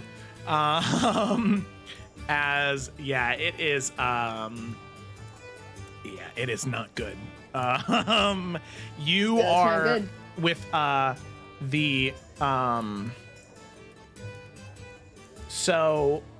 geez, what was I gonna say? So your deck is so the dwarves of Durandur, right, this sort of central island nation, but in the base of this mountain, in a very reflective way of history, it's almost as if there is the necromancer Chiron still embedded in the tree for how lackluster your system is going right now.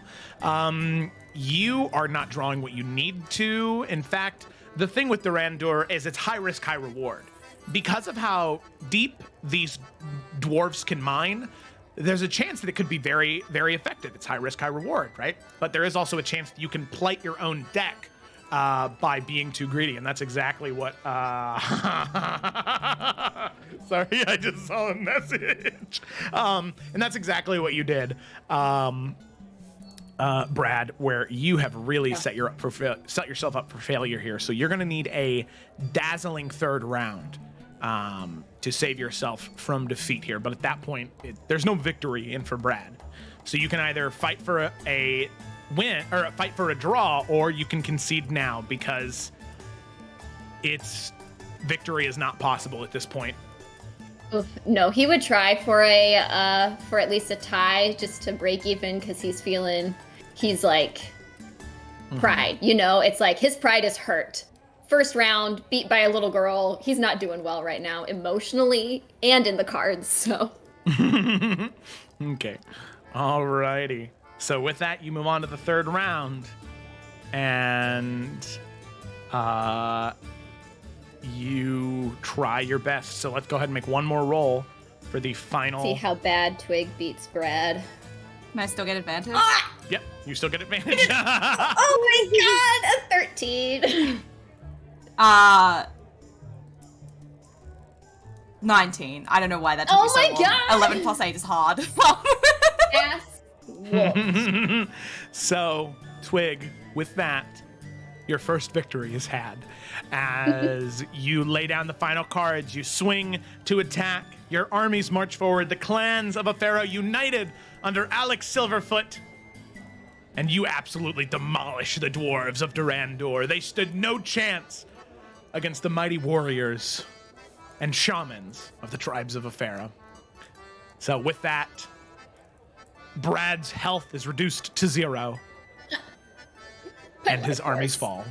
Or whatever it was called. I don't know if you're gonna make everybody do this or what, not make, I guess, but like at the end, again, pride hurt, but he would give Twig one of his, not one of his most prized ones, but you know, a solid card, maybe a good, like, I don't know if there's magic cards, but like a solid one. He's like, he has multiple, and he's like, this is one of my favorites. You have it. Seems like you'll do a good job. Yeah. So one of the, not the most valuable one, the most valuable one he would have had in that deck would have been Bannock McBruce, the Dwarf King of Durandor, but does have... would he have Elowin? Ooh, actually, Elowin would probably be the most valuable card in that deck. Yeah, he probably wouldn't give her that. Sorry. Sorry, Twig. He would, however, have a holographic Cario Moradani, the tiefling taxidermy artist sorcerer. Yeah, and he has 2. This one's holographic, but he'll give her the holographic one. She's pretty BA, so. Okay, yeah. So somewhere on your character sheet, Twig, add that you have 1 holographic Cario Moradani card. Sorry, one of the fucking weirdest cards probably in all of K&K. Yeah, the card is very weird too. It's like this waist up shot, but in his hands is a hydra, right? At least like what you would understand as a hydra, but each one of the heads is a different long-necked creature. Yeah. So like a giraffe. You're welcome. A snake. Long-necked dragon. One of them is an anteater, but it's like just the head at the base and then the long nose. Oh my god. Fantastic. I don't know many other long-necked creatures, so that's where I'm gonna stop naming them. Fair. All right. So with that, Brad has been defeated. You report your victory to Thomas, and he gives you a little high five, and he says, "You go, girl. You got this." And he'll scratch Brad's name off, and he'll write your name down, and you have a few moments until your next match. Next victor is announced, as you are now going up against an individual. And you see that you sit down first, and they are able to make their way next. As they make their way throughout the different tables and chairs, eventually sitting down right across from you. River, would you like to describe your character? Oh no. Okay. Yes. I'm here. Hello. You can hear me. Yes. So what you see is this tiny little verbal child. It looks like they must be older, but they look like the tiniest little child. It's like wavy, like poofy, kind of blonde white hair, little overalls, pins and stuff all over it, and they just like bounce over to the chair. They look so incredibly happy to be there. And you see them actually wave at someone, and you look around, you see a much, much older furbolg woman stood close by, who gives them like a really enthusiastic like thumbs up. And this little kid just kind of bounds over and kind of looks at you, Twig. They're actually even somehow you. And they kind of go, "Hi, my name's Clive. It's really nice to meet you. Have you been playing long?" Well, it's good to meet you too. I'm Twig. Not really. I mean, the previous person didn't seem to think that I'd been playing long at all, which I guess is also true. But it's good to see that I'm not the only younger person here. No, of course not. I feel like this is a great thing to do, especially for like, you know, like young people, you know, because it's like it's so much fun you know? And, well, did you hear how much money they're gonna give us if we win? Oh, It's so much. it really is. Yeah. I didn't realize there was so much money in this kind of thing, I guess. Oh, there is. I guess with the cost I of the mean- cards, though, that makes sense. Oh yeah, my grandma put so much money into my cards, but we need to fix the roof of the house at some point. So I thought, you know, if I come and do really well, then we can fix the roof. Oh. I mean... maybe you wouldn't need just the tournament money for that. Oh well, it'd be fine. You know, I mean, I don't know. Let's see. I mean, I'm sure it'd be fun to play with you. Yeah. Massive beaming yes. smile.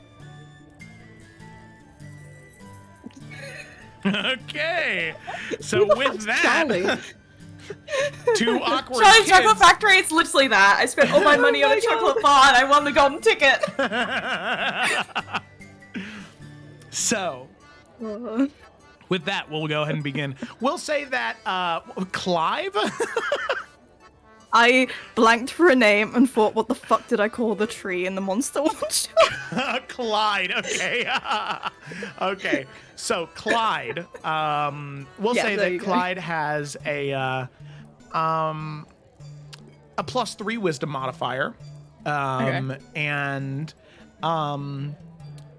we'll say that they're not proficient in kingdoms and castles, but on any given round, they can, should they choose, attempt to add a D4 to their thing. But I will require a sleight of hand check before you do that. All right. Okay. Cheap. Okay. Gotta fix the roof. Okay. So any roll is just going to be +3, and you can add a D4 Okay. if you succeed a sleight of hand check. All right. Fucking knew it. That story was bullshit. The roof's fine.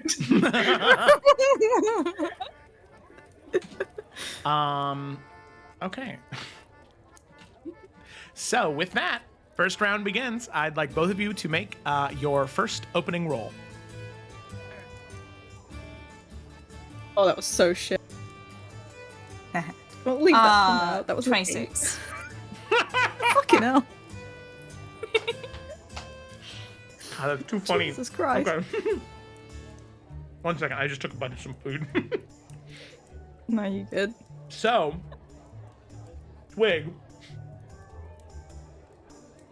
you, once again, another successful opening round.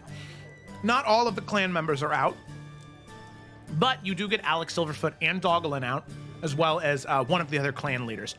This is a really good start, so on the second round, you'll have advantage on your check, but not the third round. Yes. And then what was yours, Clyde? 8. Yeah. It's a little rough, Yeah. Clyde.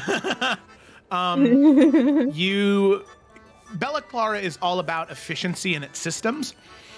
And the inner machinations of a plutocracy is not something Clyde is super familiar with.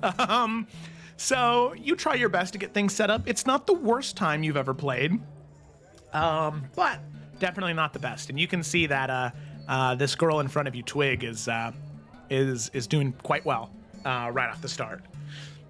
So, with that, we'll go ahead and head Like, into he the second. sees the shiny Doglin card and he's like, ooh, dog! And then you see him Me. kind of like furrow his eyes for a second and then just go back to normal. Okay. So, with that, we head into the second round. Go ahead and make your checks. Just, yeah, oh, yeah, I'm gonna add the D4 to that one because that's a 5 again. So you want my Okay. sleight of hand? Here, I'll roll a sleight of hand check for it, Clyde. Okay. And I got a 22 in my roll. 22? Fucking hell. Okay, you get to add a d4. I get to add a D4. Okay. Yep. Shit, where's my D4s? Where are they? No. The one thing I thought I wouldn't need. Just Oh, step me on too. it. You'll find one super easy. That's a good point. Okay, that is a 11. Total? Yes. Yeah, okay. Clyde, you're doing better in the second round, but All 4 clan leaders are out, and they're all being led by Alec. Third round's going to be pretty rough, and you have a chance to save it, but you're not sure if victory is guaranteed. So, you make your way, and you can see Grandma cheering you on from behind, and you can see her kind of like has like a handkerchief in her hands, and she's kind of wringing it. She's kind of like, "You got this, sweetheart. You can do it. Remember, we need that roof. Remember." Okay, so we move into the third round. Go ahead and make one more check. Oh, fuck it, a roof. Ooh, I want to add the D4 again. Okay, Shit, okay. it's a success. It's a 12 from Twig. 12. Ooh, it was a 20 Is it too total. late to add one of my D4 things? No, you could if you wanted to. Okay, I might.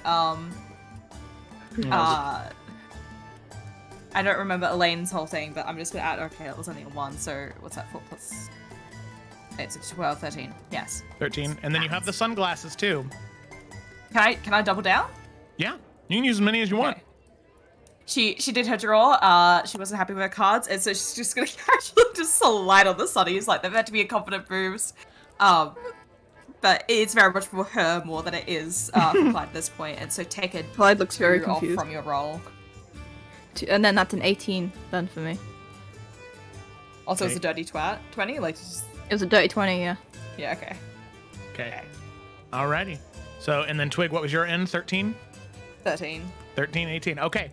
So, with that, Twig, luckily, this round was rough for you. So this could end up being a draw, but because of the confidence boost, you hiding your eyes from your opponent, not letting them read you, you're able to play a couple of quick, clever plays to eliminate some of their more elite units that they were able to muster in this final round, and you're able to just barely secure a Pyrrhic victory. You lose 2 of the clan leaders in the final fight, but luckily, Twig once again emerges victorious in the second round. So, Clyde, you have lost. And you can see Grandma No comes roof over to for you, Clyde. Grandma. and she's like, "Clyde, you were supposed to win. You told me you could win." I wasn't sure about it. I've only been playing castles for like 2 months, so I'm really sorry. I mean, I'm sure we can fix the roof somehow. With the cards. We can fix it with the cards. I'll glue them together. Well, I mean, you seem like really nice people, and I really did enjoy playing against you. And well, Oh yeah, I enjoyed it too. I don't know. No, you're fine. It was Please. really, really fun. You're really good at this game. Right. I just, if you're from here, are you from here? Let me see. Let me see something real quick. I'm just checking something real quick before we move any further. Okay, yeah. Grandma's gonna go, well, actually, yes, we do live here, and honestly, girl, please, you don't need to worry about it at all. Sadly, his grandfather, well, he's pretty sick, and with the torrential rains and the water, his lungs, he gets what's called rot lung, coughing up a terrible fit, and if we don't get the roof fixed within the next month, I'm afraid, well. And she looks so solemnly down at Clyde. But I'm sure we'll figure it out somehow. Well, We'll I figure mean it out. is, I have a friend. be I'm just gonna point to Lila. Lila is like paying attention, like, oh, okay, so I'm being pointed at, so she'll walk over. Hi. What's happening? It's fine. I mean, it would have been easier if Mum and Dad was still around. But, I mean, we'll figure it Yeah. out somehow anyway, right, Grandma? We might. Well, Yeah. I just now that Wait. Lila's here, this nice family, if they could use any help from the Tatianas since they're from here, then well, maybe that could help. And then I would like, as I continue, or Lila continues to like assess the situation, I would like to insight Yeah, make an insight check. the swag. Go ahead and make a deception check, Clyde. Oof. I'm gonna make this the tatty What out. was it? It's like fucking 10-year-old making the deception check. Well, that was a 7. Mine was a 12, so. But still. Grandma is, as far as you can tell, being honest. She's very sad, very solemn. Clyde, though? Clyde kind of seems like they're reading from a script. Okay, well then in that case, she'll start to read Grandma's mind. Okay. Fucking rude. Grandma in her head is like, come on, bitch, give us the money. Oh! So Lila's going to, just real quick. Are you trying to guilt trip my little sister right now? Grandma's Into giving you money that she could win? Grandma's eyes shoot up. Come on, Clyde, we're leaving. Like, grabs Clyde's hand and they start to starts to drag it was Clyde really- out. It was really fun playing with you. I hope you win. You were really good. Right, it was nice meeting you. Hope your roof is okay. Lila Oh, yeah. will, Fine. like, kneel down to, like, look Twig in the eyes and be like, honey, one thing you're gonna have to learn is if we keep doing these tournaments, if anyone tries to get money for reasons that they maybe could have gone a different way of getting them, or if they're trying to guilt trip you, normally means that's not what they're needing the money for. And so Right. don't let people, do that to you, because it's not very nice. They're taking advantage of your kindness. Well, I mean, I'd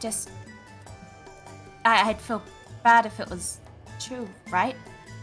I mean, Right. we're going to be going to that Green Lady tournament for, our own benefit, I guess. Isn't that kind of like the same thing? Similar, but the difference here is the difference would be that they wouldn't try and keep begging you for it or keep telling you how terrible their situation is unless they were really expecting you to give it in return. And the big red flag is, as soon as I started bringing that up, suddenly their roof didn't really matter too much, did it? Right. Well, I'm sorry, I didn't realize. That's okay. That is totally fine, because I wasn't completely sure right away either, but I just, in the future, because one, you'll be winning way more of these tournaments, so lots of people are going to be asking you for money, and also being a lady, lots of people are going to be asking you for money, so just gotta be, discerning of who actually is in need of it and who actually is just trying to take advantage of you. Right. And she still totally has her sunglasses on, and so she's still doing that, like, anime flare thing of just, like, pushing up my glasses. Amazing.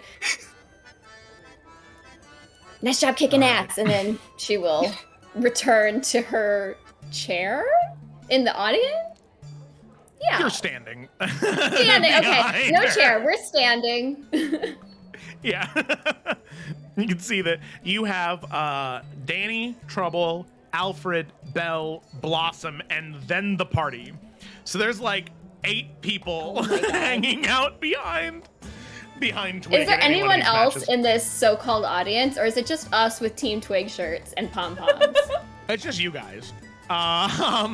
It is the Oh. cosplayers are walking around, but what it is it's like rows of tables that go to the far walls with an alleyway in between them. So like behind you, you're cheering on Twig, but there is somebody directly behind you that is playing a game with somebody else. So yeah. Should we start doing a cheer? Give me a tea! Lila, please no. I'm sorry. I can I'm- add fireworks to it though, and you would see this little like Wait, presentation. Nothing's trying. Twig doesn't exist. Just evaporated. All that's left is an oversized hood. Okay. So with that, you report to Thomas. Thomas congratulates you on your victory. And we'll move you on to round 3 of the tourney. So as round 3 of the tourney approaches, you move on to the third bracket. You head to your next match, and you can see the person that you're going up against has already won and is already sitting down. You are playing against, and you can see their name written on there, a man by the name of Rocco Nighthawk. And as you approach the table, you can see him sitting there prepping his deck. And Ryan, would you like to describe your character? Yeah, so just because we always need more cowboy representation in this game, he looks like a cowboy. So, yeah, he's wearing some like nice leathers, like a jacket that has like the tassels like on the sleeves, and this nice like white design that goes down along with a sash around his waist that looks like from various animals that like probably he has hunted at some point. Nice goatee. You know, he looks like not like young, but he looks like probably like older 20s. So I mean, you know, he looks, you know, kind of like he's been rough. Like he's clearly been like living in nature, but apparently card games are something that he will very much come to town for. And you see that like as he's preparing his deck, he's not just like shuffling like a normal person. He has like he's basically doing like cardistry, and he's doing all these like very like fancy shuffles and like maneuvering his cards and doing all this stuff. And you see at one point he kind of like glances up to you, and his hands are still moving, like not breaking the pattern he's doing. And at one point he just kind of like flares out like 7 cards, and he pulls one card out seemingly at random, and he just flicks it up, and it lands like dead center in like the cards that he had flared out. And it's a card that's facing you, and it's the Angel from the Seraph, which, as you know, is a very, very strong card. And he just kind of gives you a nod and, you know, tilts his hat towards you, but he doesn't say anything. What a flex. Frick is just absolutely just watching in awe. Yeah. Like just sitting down, completely taken out, just like watching this thing. You're a wild card if I've ever seen one. And he'll actually like put his cards down and shuffle properly, because there's rules for that kind of thing. Alrighty. It's really impressive what you can do there. Ah, thank you. It's taken years, but it was just a hobby, but grew to like it. I see. Well, you're really good at it. Oh, thank you. Let's have a good game, shall we? Yes. Let's. Alrighty. Nice and wholesome. I love it. So, you begin your first match. Now, Rocco. Yeah. Right? Yeah. Rocco. Yeah. Okay, Rocco. Rocco Nighthawk. Right, Rocco Nighthawk. You're pretty good. Cool name. You spend a lot of your time when you're not hunting or exploring, playing the game, stopping at small places every once in a while. So, we'll say that you have +3 to your wisdom, and also +2 proficiency in the cards for +5 total. Ooh. Now, Alright. here's the thing. Because you have the Angel in your deck, this is a little bit more of an advanced card. But if any of these rolls are over 18, okay, any of your rolls are over 18 on the first and second round, you get to add +5 to the next round. Ooh. Okay. Now you have Now, to roll are you- an 18. Okay, that's what I was about to ask. Yeah, Okay, good to know. natural 18. Because that symbolizes you drawing the Angel card, and the next round, it like divine intervention and pretty much sweeping the field. Gotcha. Alright, cool. Did you just Cool, use a cool. real magic term? What? No. Like for Magic the Gathering? Wait, did I? Nerd. I think Divine Intervention is literally a card in an angel deck, which is really funny. Oh, it is. It is. Yeah, and it literally, is. It literally sweeps. And I think the it's a board battlefield. sweep. It's Yeah, a I'm pretty sure it's board sweep. That's funny. Get out of here. Oh, that's so funny. Sorry, go ahead. I can see you googling it right now, sharing your screen. Oh God.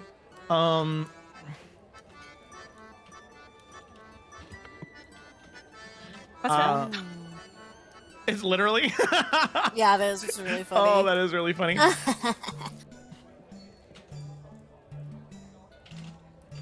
Sorry, I am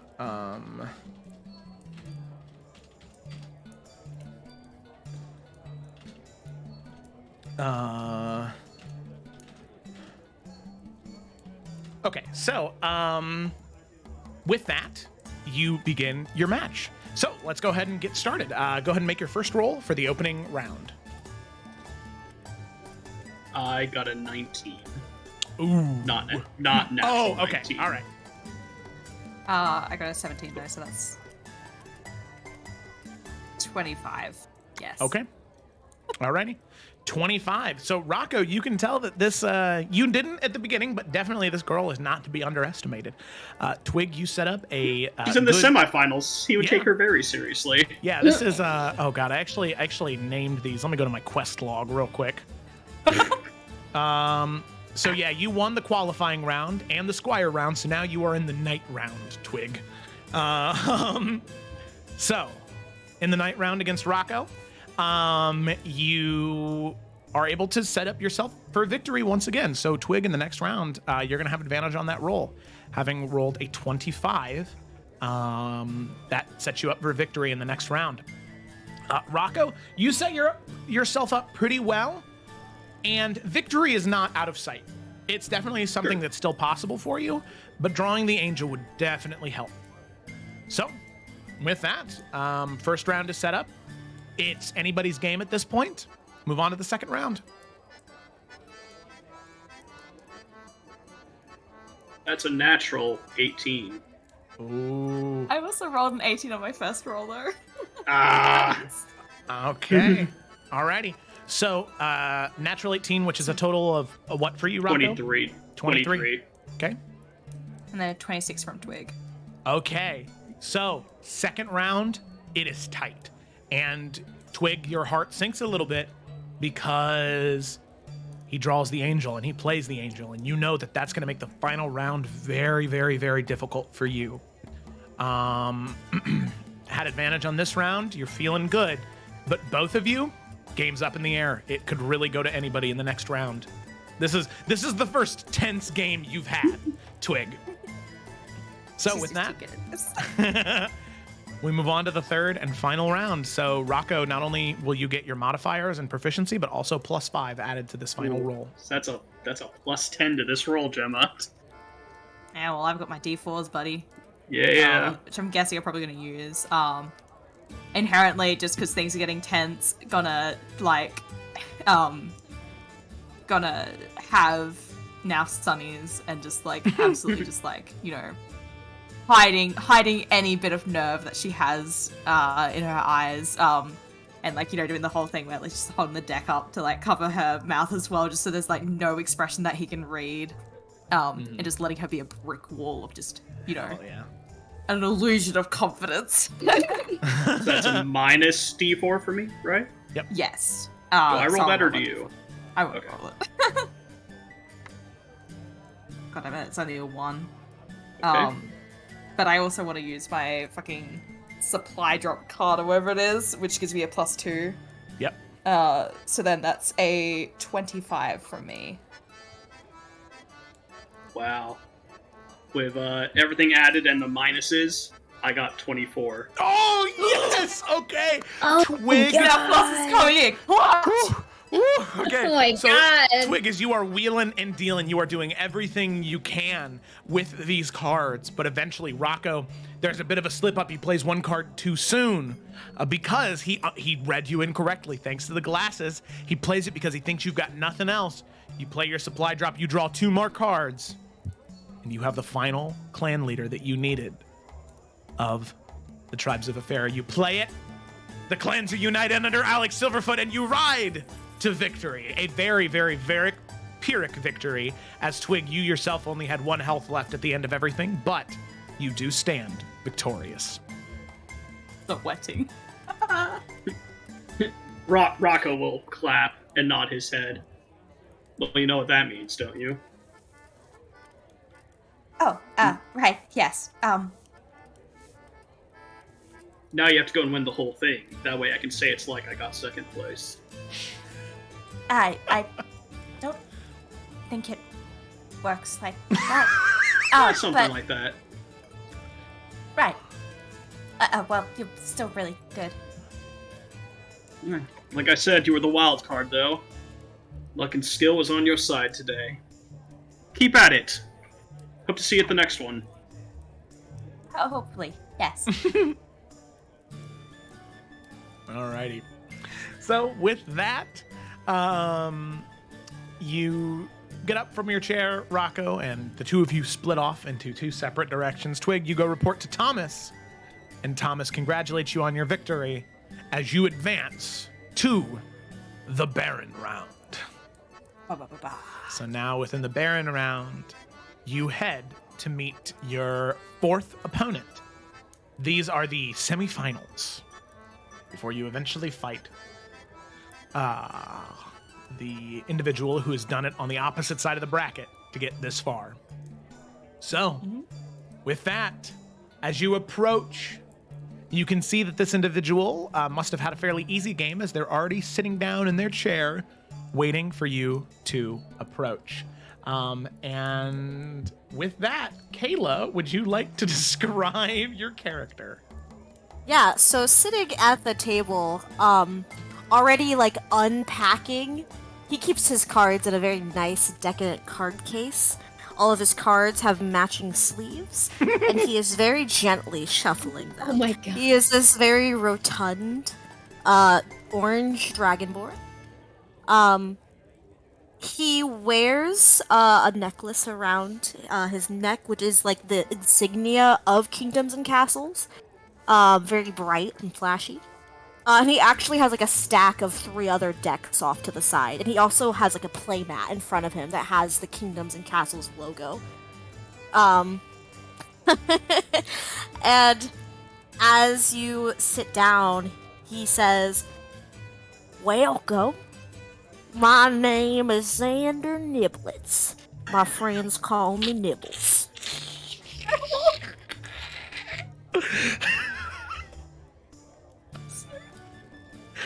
Have a seat.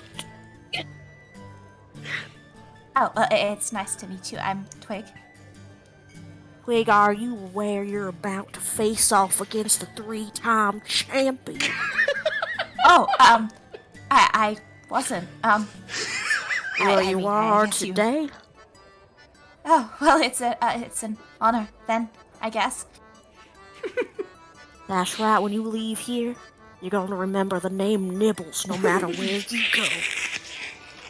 Right. And he extends this, like, massive clawed hand forward to shake your hand.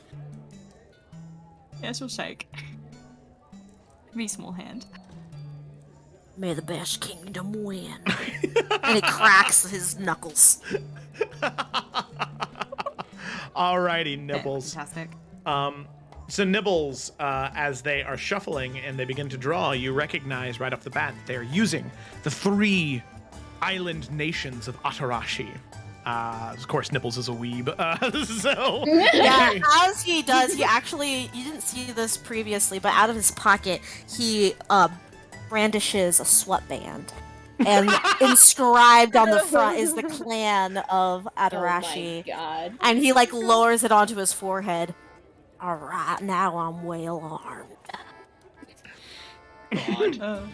So, you have fine-tuned your deck, Nibbles, where the Atarashi, the thing that is known about any one of the 3 clans of Atarashi, is that they do not cower in defeat. They have an uncanny resolve.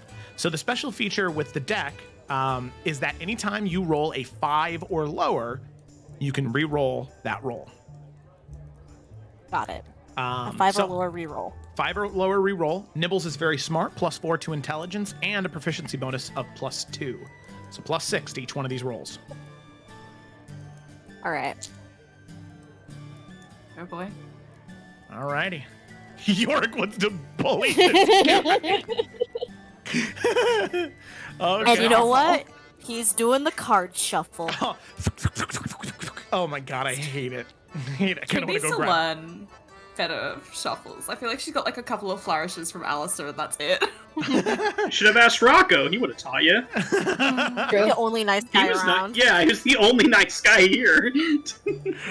Honestly. Brad was nice. He gave her a card. This is true. This is Brad true. was nice, but his Brad- atmosphere His was vibe off. wasn't good. Yeah, that's fair. All right, ready to roll? All right. So with that, the two of you may begin.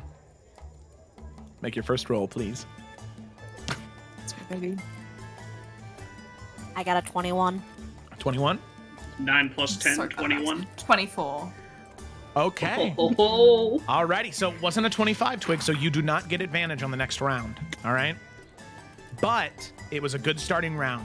Twig, you do technically win that round, but we'll just see how it shapes up in the next couple. So, Nibbles, this person, they're good. You can tell. Not easy like your last one. This person is putting up a fight. He kind of adjusts his sweatband as a bead of sweat was dripping down. I believe in the heart of the cards. God damn it. Alrighty. Go ahead and make your next roll, both of you.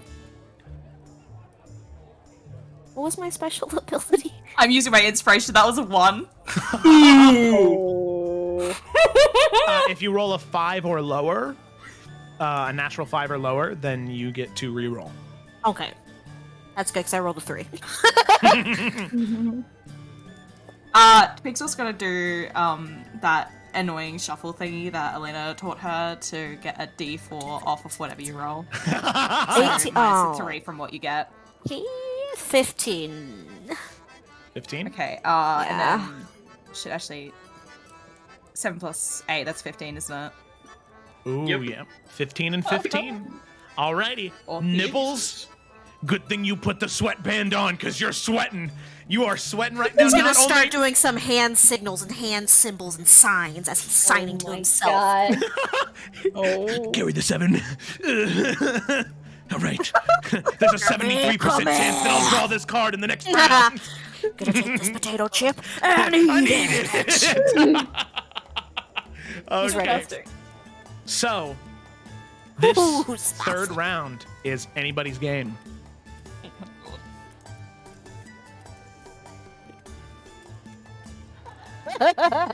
Roll the fucking natural 1. Fucking hate this game. You get a re-roll. Oh, I can. That's right. Under 5. Mm-hmm. Yep. I have a plus 6. 13. 13. Twig. I'm also gonna use an Alistair thingy. Okay, that's an extra 3. God, I can't math as fast. 16. 16 and 13. So with that, Hell yeah. Nibbles, Shit, okay. 3-time victory. The fourth is snatched away from you as the cards fall in slow motion. The sweatband tilted to the left, not even anymore. The deck and the cards spill across the field as the girl, she throws down Alex Silverfoot in a Hail Mary at the end of the game. Your jaw drops. No! As your kingdom crumples, Nibbles. And so does your chances of being a 4-time champion. My gods. And he stands up from his seat. I'm sorry, I didn't mean to ruin your streak or anything. No, Yes, you did, Twig. Sorry. I am not worthy to be in the presence of such a card player. And he takes off his sweatband and he puts it on the table. It's like seeping into the tablecloth. Yeah, Very well. Very nicely done. Nibbles has been defeated. You see, there's like one person who's like, Nibbles, no! It's alright. I just gotta train harder for next year. Training begins now! Yeah, Puts his sweatband back on. Okay. And then he runs off. Okay.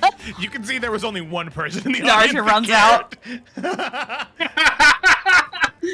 Oh my god. You can see the one guy is like, that's my hero right there. You need And he to goes pick back to better sleep. heroes. Fuck your heroes. I was Alrighty. gonna go over and just kind of like start to push Twig's cards towards her so the sweat blob doesn't get on her cards. She's like, pick those up real quick, and leave that table. Go away. Okay.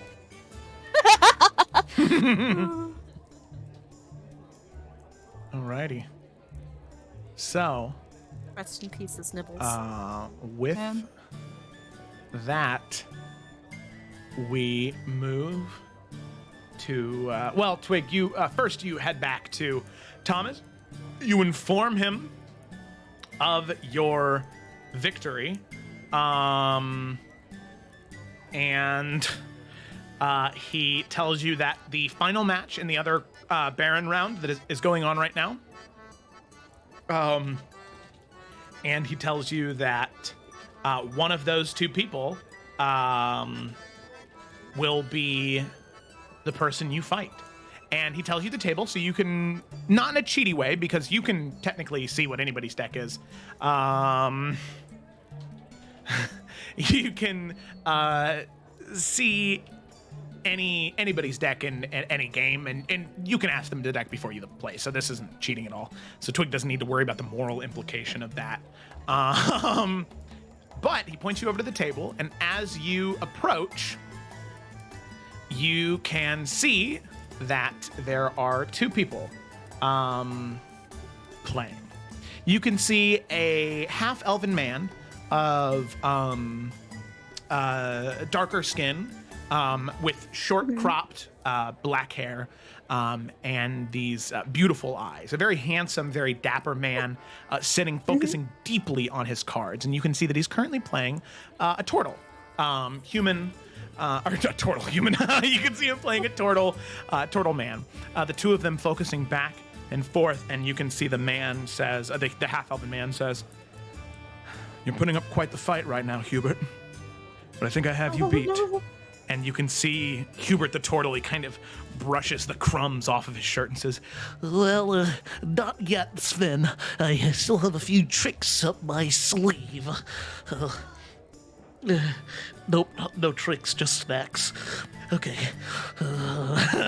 And so the two of them continue to duke it out. But going into the third and final round, Sven emerges victorious.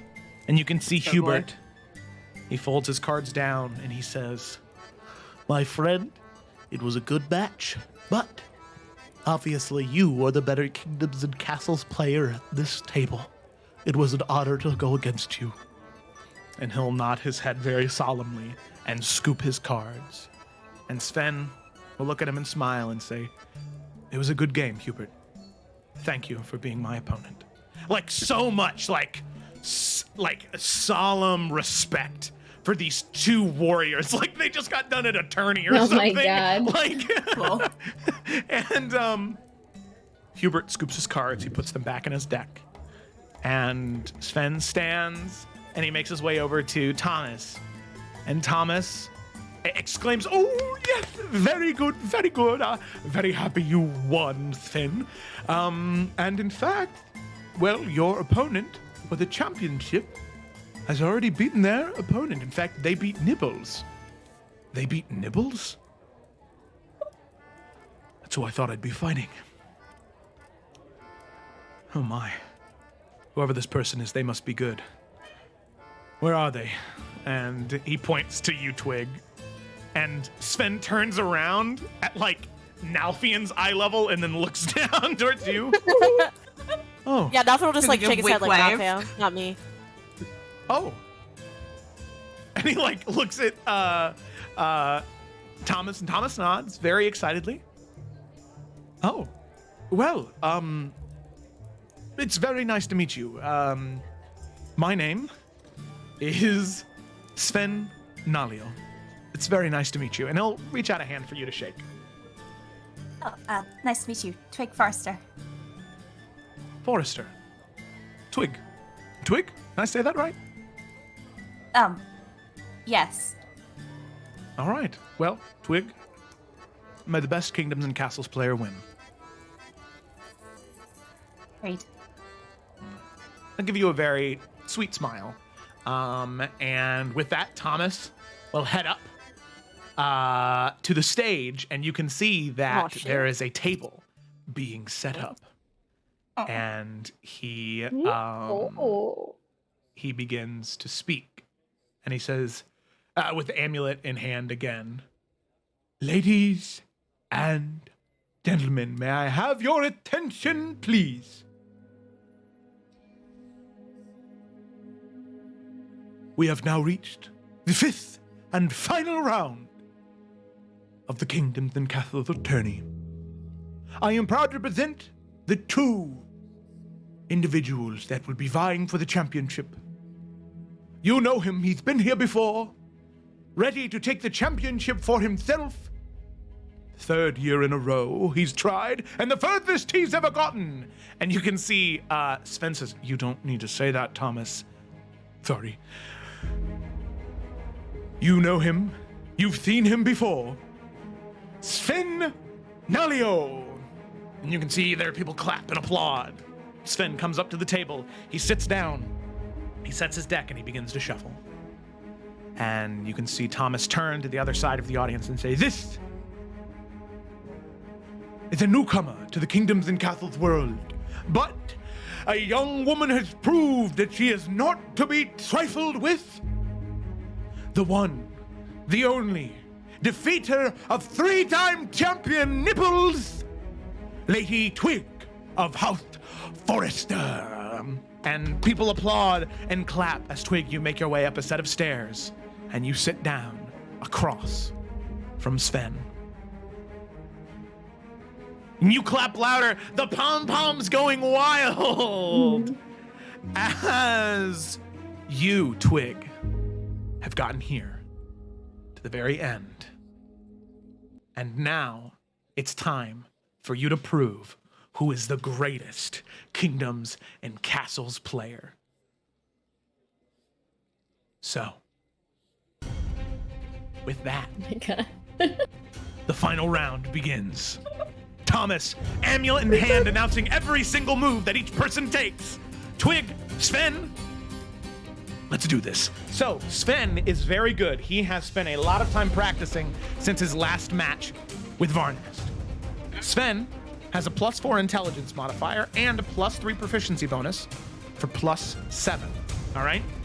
Sven also has an ability that will allow him to either subtract or add a D10 to a roll once in the match.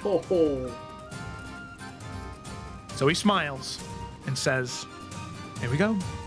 All right, first roll." So I'm gonna go ahead and make these.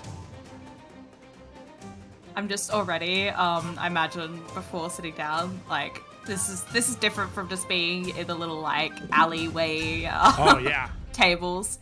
And so Twig's gonna get there, like, you know, it's Twig, she's, like, very much, like, almost shaking at this point, but she's gonna look to the party, you know, look especially to Nalfian, like, do that little, like, sunglass, like, you know, white anime glare thing once more as she's, like, you know, getting down, and just, like, you know, it's like when she's sitting down, it's like the new Twig kind of thing. It's very much just like this whole thing of just confidence, posture. She's fucking ready. She has her cards, you know? Yeah! Doing that like half lean thing. Yeah, we love character development. That's confidence, baby. Watch me Rolo. Where's my best dad mug? I'm feeling like a proud father today. Do the stand like, you know, when they're about to like watch a tornado and they're like, "Oh yeah, it looks like a dangerous one." All right, so we have from Sven in the first round a 24. I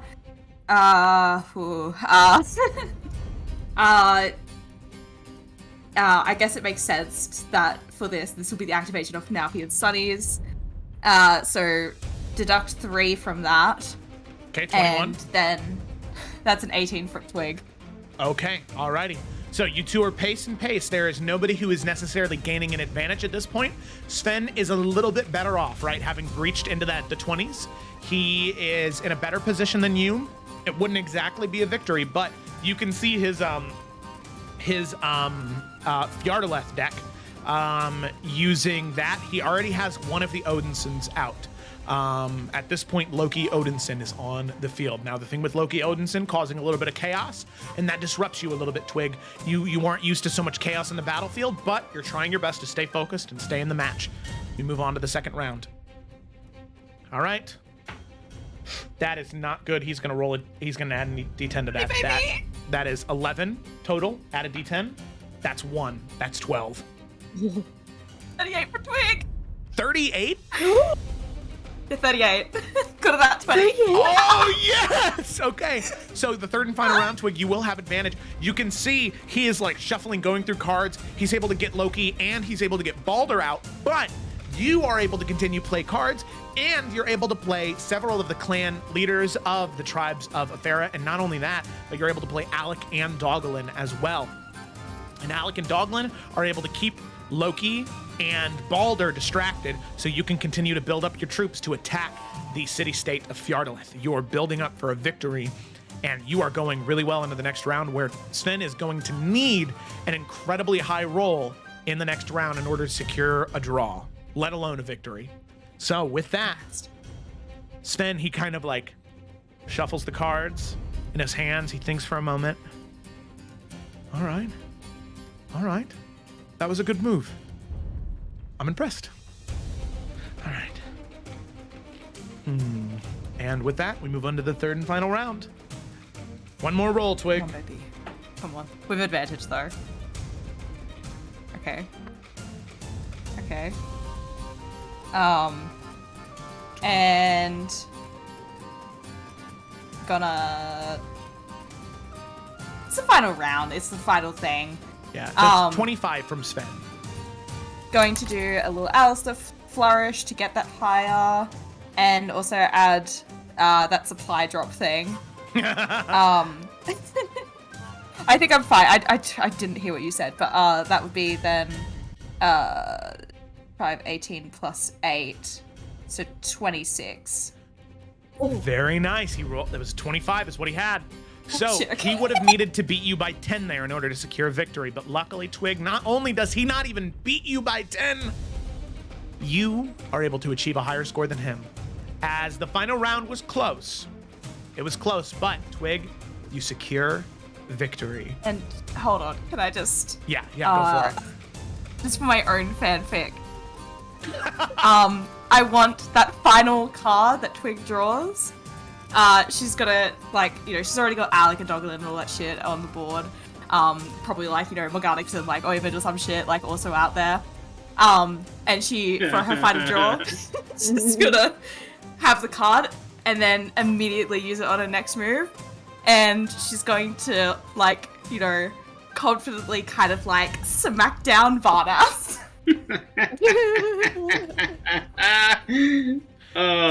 He's gonna see it. And he's gonna look down at the card and look up at you and say, "Did he put you up to this?" I'm sorry? Sorry. Good play. Very good play. And he kind of looks down at the card with so much contempt, but a smile as well. Eventually it fades too. And with that, swinging, Twig, you win the Kingdoms and Castles tourney.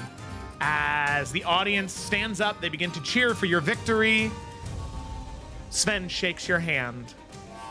And you can see Thomas says, "And arriving victorious as your Kingdoms and Castles champion, Lady Twig of House Forester!"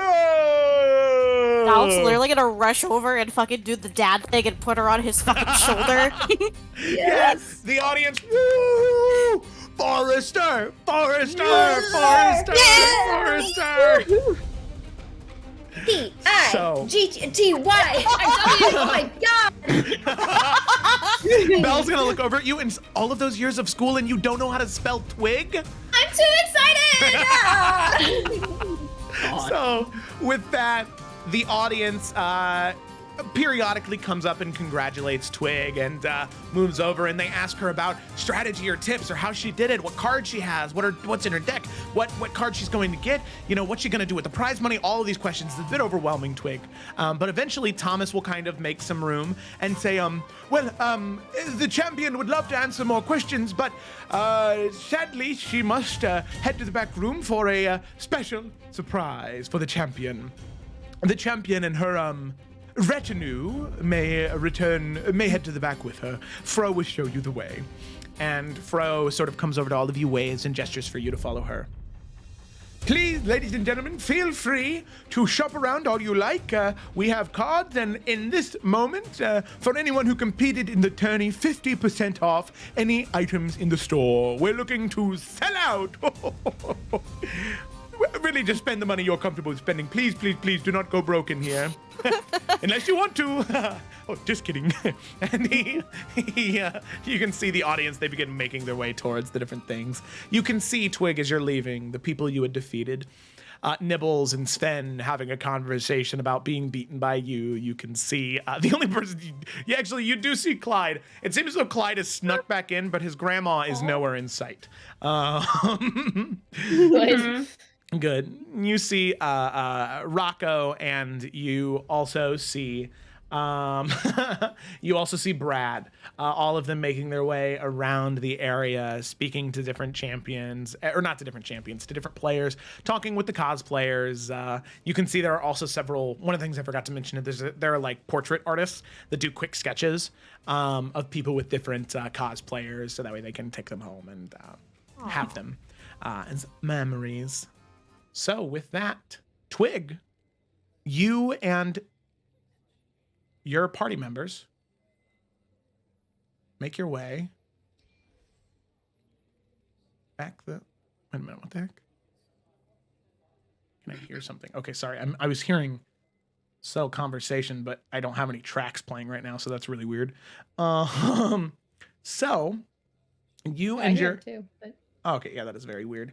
You and your companions head back into the back room, and you can see that this is what looks to be a storage area, but there is a small setup displayed. You can see that there is a small pouch, leather pouch of gold sitting there. And not a small pouch. Well, not a small pouch of gold. It's a small pouch of platinum, where there is 500 platinum in there for your 5,000 gold prize. That's right. Mm-hmm. And then the thing that's probably more important to Twig is there are 2 cards here, actually. 2 rare holographic cards, but not just that, but you can tell that these cards are enchanted with magic. That when you lay them down on the table or when you play them, there is a small minor illusion effect that plays. And it changes depending on what card, if both of them are on the battlefield or if it's just one or the other. And you have just received the...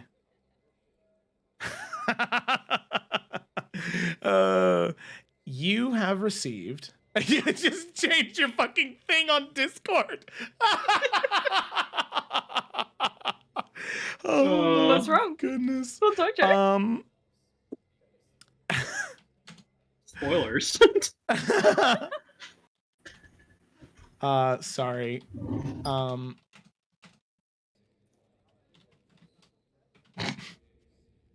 Felicity, just respond to me when you get a second. Whoa. Okay, yeah. What? Because I feel like there was something, but I can't remember. You are correct. Let me think. Okay.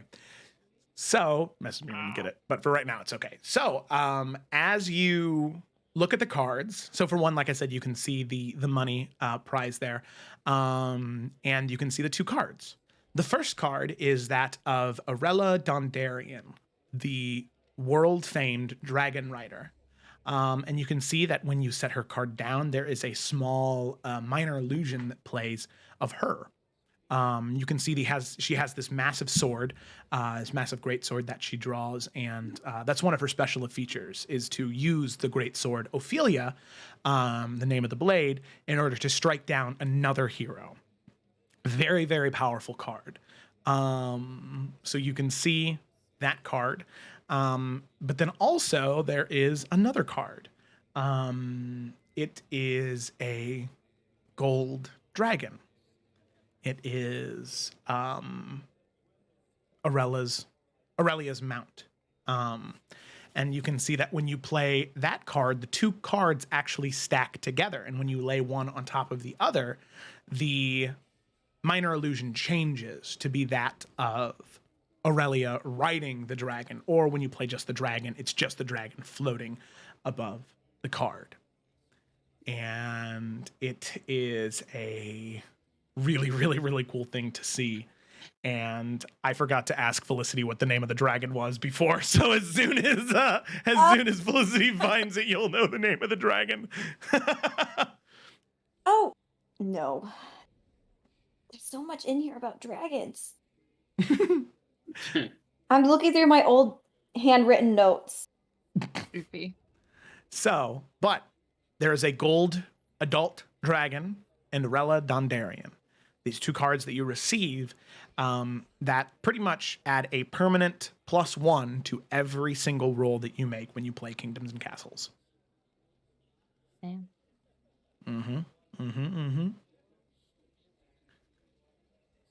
So, Bonus, baby. The whole campaign needs to hinge on winning a King's Castle tournament. challenge the Gets it dark done. At one. this point, it's my best roll, so... Okay, wait, legitimately though, +9, that's the best I could roll for, like, anything, I feel. That's the same modifier she has for a fucking crossbow. Hell yeah. And for, like, a fucking It's a spell deadly attack. weapon, baby. Oh, that's Literally so her best ability. funny. So, you sit in here and you look over the cards and you were just in amazement. And you can see that Thomas approaches and he says, I hope that you enjoy the cards. We had them special made for this year's champion. I know it might not exactly be what you may have had in mind for your deck, but Aurelia is considered one of the best Kingdoms and Castles cards. So we hope that you enjoy it. Well, I mean, it's certainly beautiful. Now, there is one more thing. And, well, two more, I guess. The first one is, well, you had expressed a great, admiration for two of your cards. And, well, just as it turns out, there was an opportunity. So,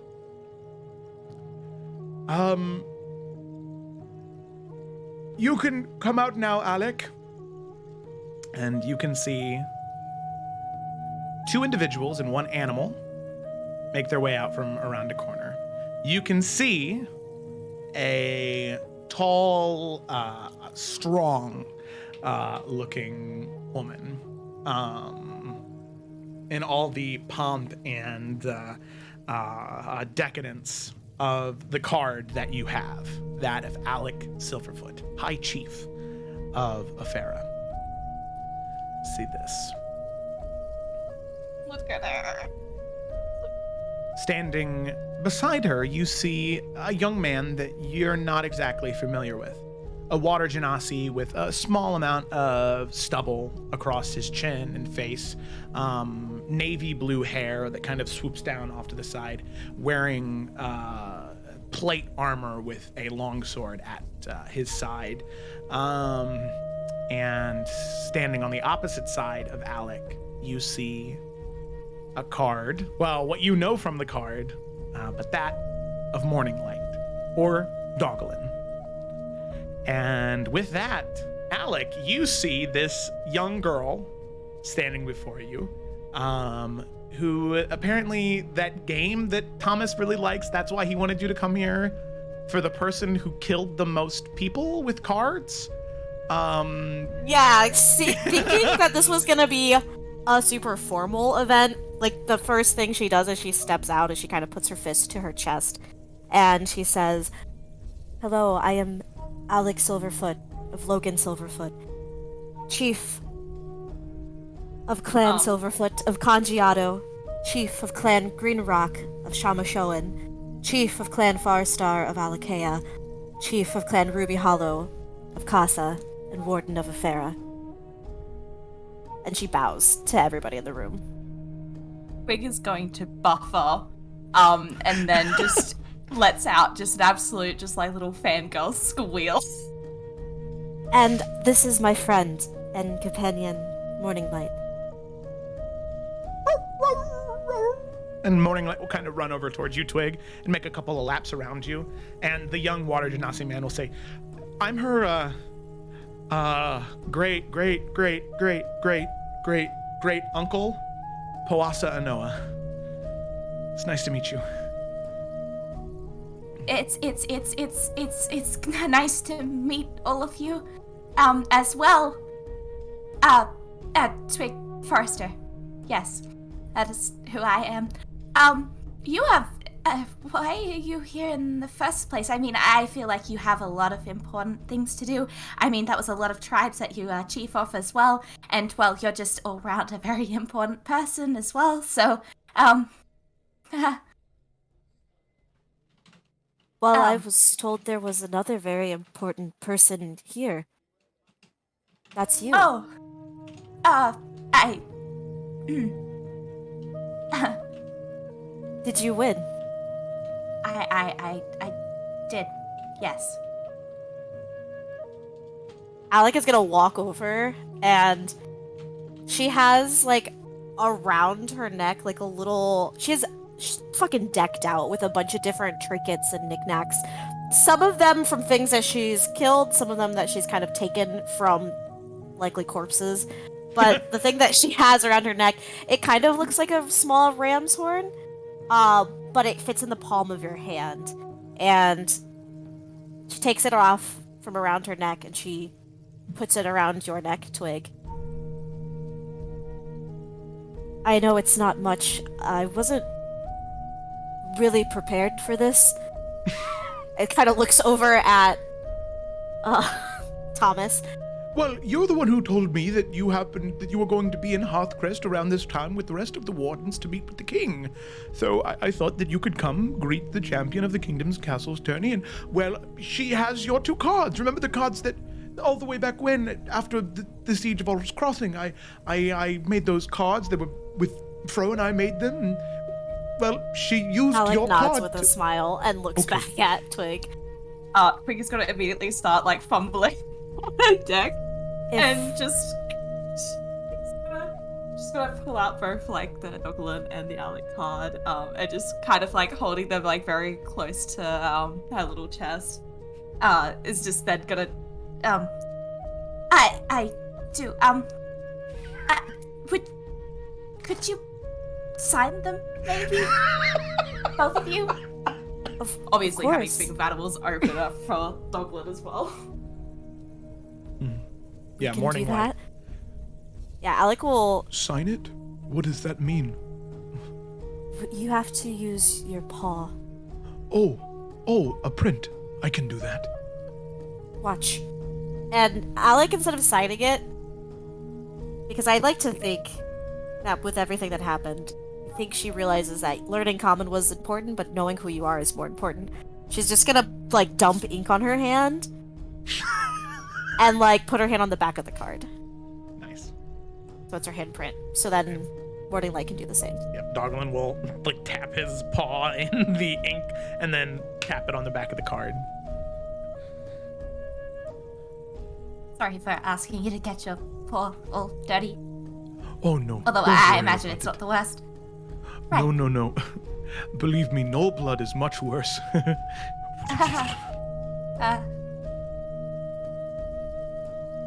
Doglin just looks at you. Twig, where are you from? I'm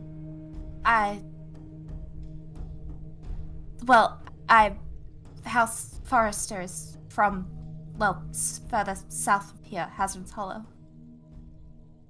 You can see there's, like, a connection, and she looks back over to Thomas, and then back to you. And she smiles. I know who you are. You do? I do. Thomas, you did not mention this was the same. This is very good. Twig, I want you to know something very important. Okay. The path that you are on is very, very important. I know what it's like to have your home taken from you. But I also know what it's like to fight tooth and nail to get it back. And this may seem... Alec looks around the room. Not as important to some. But this is a victory. And I have also learned that every victory is an important victory. And you're one step closer to completing your journey. I believe in you. And if you ever need anything, all of Congiato, all of the tribes of Afera are at your call.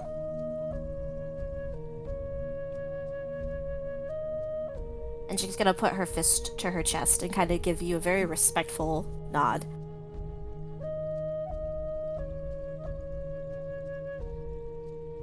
Well, thank you. That means a lot. Right. Twig, I think is like, you know, catching up that like the whole like fist to chest thing is an important thing. It's just like awkwardly try and like duplicate it, you know? Mm-hmm. Seeing that this is obviously something important. Alec is gonna smile at that. I would You say... can see she like... This is gonna sound weird, but it's Alec, so I have to do one weird thing. She smells the air, and she looks at Yorick. Do you have Pitus on you? No. You brought it to the Conwets. Could I have some? This was really expensive. Alex smiles. Yeah, alright, fine. Hang on. He'll pull out like the little bundles he bought.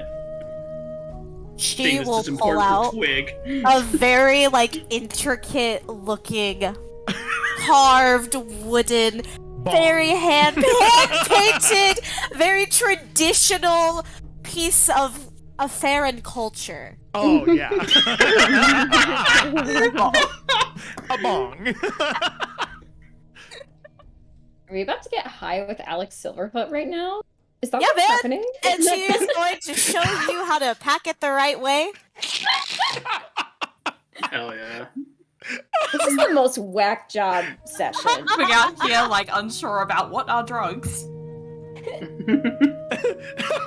Yeah. Remember how Thomas was Meanwhile, like, Delphine don't is worry like, about Titus, because that's something sacred to Yeah, Twig is just watching with awe at like anything that Alec does. So her eyes have just not left like your Alec and Doglet. Like Poe's great and all, but like, you know, Twig doesn't know who he is. So Twig is just absolutely just fixated on everything Alec and Doglet are doing. She won't spend too much time with that, but she will literally like show him the right way, the proper way, and hand it back. Nice. Where I feel as though like Morning Light loves new people, so Yeah. Oh, yeah. He's like... seeing specifically Twig, because he knows that she has a special bond with animals. Like he probably has not left her side. His tail just kind of wagging against the ground. Yeah. Twig is giving scritches. And I will say, Morning Light, as he's like getting scritched on, he would kind of shake his head a little bit, so you stop, and he'd look up at you, and he has these very deep, like black and brown eyes that he looks up towards you with, and in that sort of bestial connection that you have with just animals, he looks at you and says, I see a similar strength in your eyes, cub. same that I saw in her. Never lose hope, cub. It's Anytime, going so hard. anytime you need a companion to run with you or hunt with you,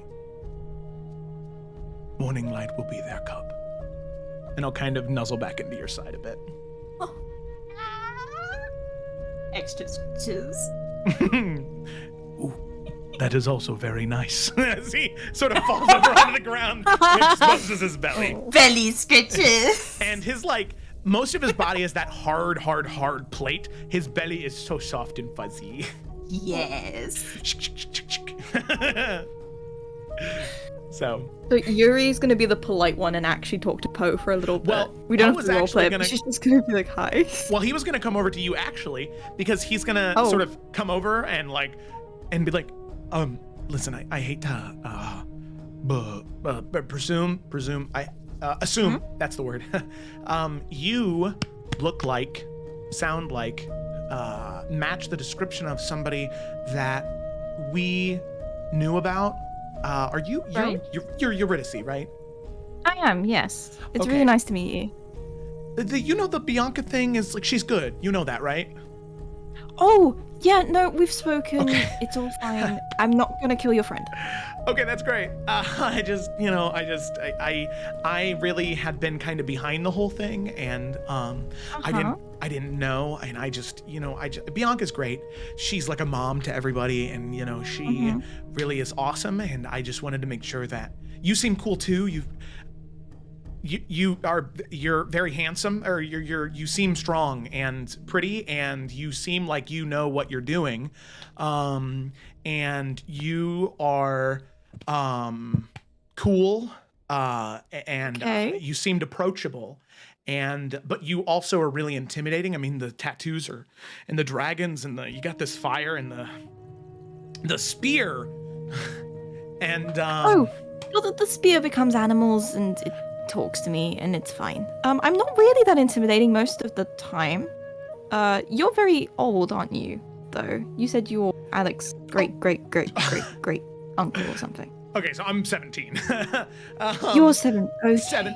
But okay, so you see, my mom is Asticia, the water god, and my dad is Alex. Okay, so there was this lady named Eliza, which is Alex, like Okay. great. Yeah. Anyway, so All right. my dad is her son, Eno. And Eno, some weird stuff happened, and my body got thrown through time. Oh. And then this. Okay, that makes sense. Yeah, total sense. But listen, the only reason. Okay. Sometimes when we are around attractive people, he speaks like this. No, I'm. Okay, because okay, all right. I Does we it got off mean on the wrong rest foot. of us should be offended? No, listen, I'm. Okay, for one, I'm already involved with somebody else. Ooh. Oh. Ooh. Oh, I remember. And Alec is gonna go and talk a lot about it, because this is just Alec who doesn't understand social cues.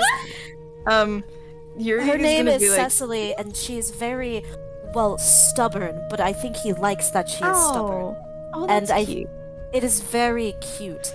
And I think that when we one day unite them, Alec. there is something. Alec. I apologize. No, it's okay. It's okay. It's okay. Listen. The reason I'm so nervous coming over to you is I hate to put my baggage on people, but I remember that you're magically inclined. So I was wondering if you could send a message for me. Well, I can't send one, but she can. He points at Lila. Hello. And by the way, you don't need to be worried about the whole being thrown forward. We get it because we're all weird. Like, I'm some kind of weird reincarnation, so we're probably as old as you. So you're fine. Okay. I'm sorry. There was this lady, who said that I was a weed in time and that one day I was gonna get plucked. So I'm always afraid to talk to people and tell Oh. them that. No, you're good. Okay, yeah. Who do you need to send a message to, though?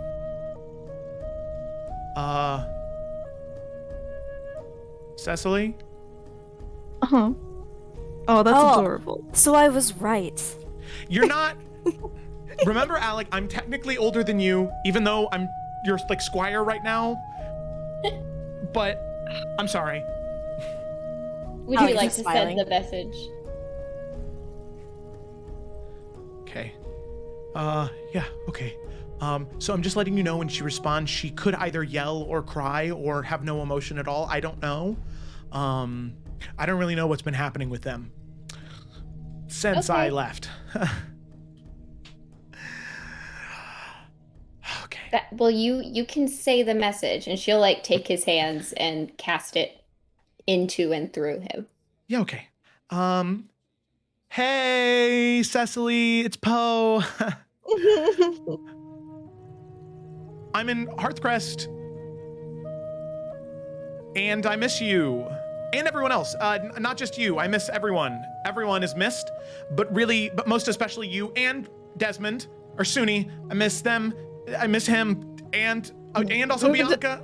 Oh, and there's Is the this- spell. I can cast it again. Okay, yeah, let me- Yuri's gonna like put a hand on his shoulder and go, "You need to breathe, okay? Think about what you're going to say first, because otherwise you're gonna run out very, very. You're not gonna. Okay, All right? okay, I got it. Okay.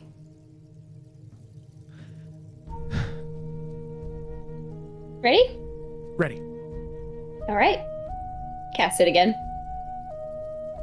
Hey, disregard that last message. I just want you to know that I miss you a lot.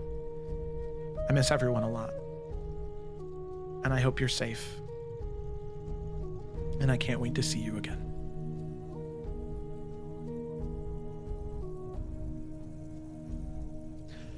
Whew, okay. I think All right. that was very good.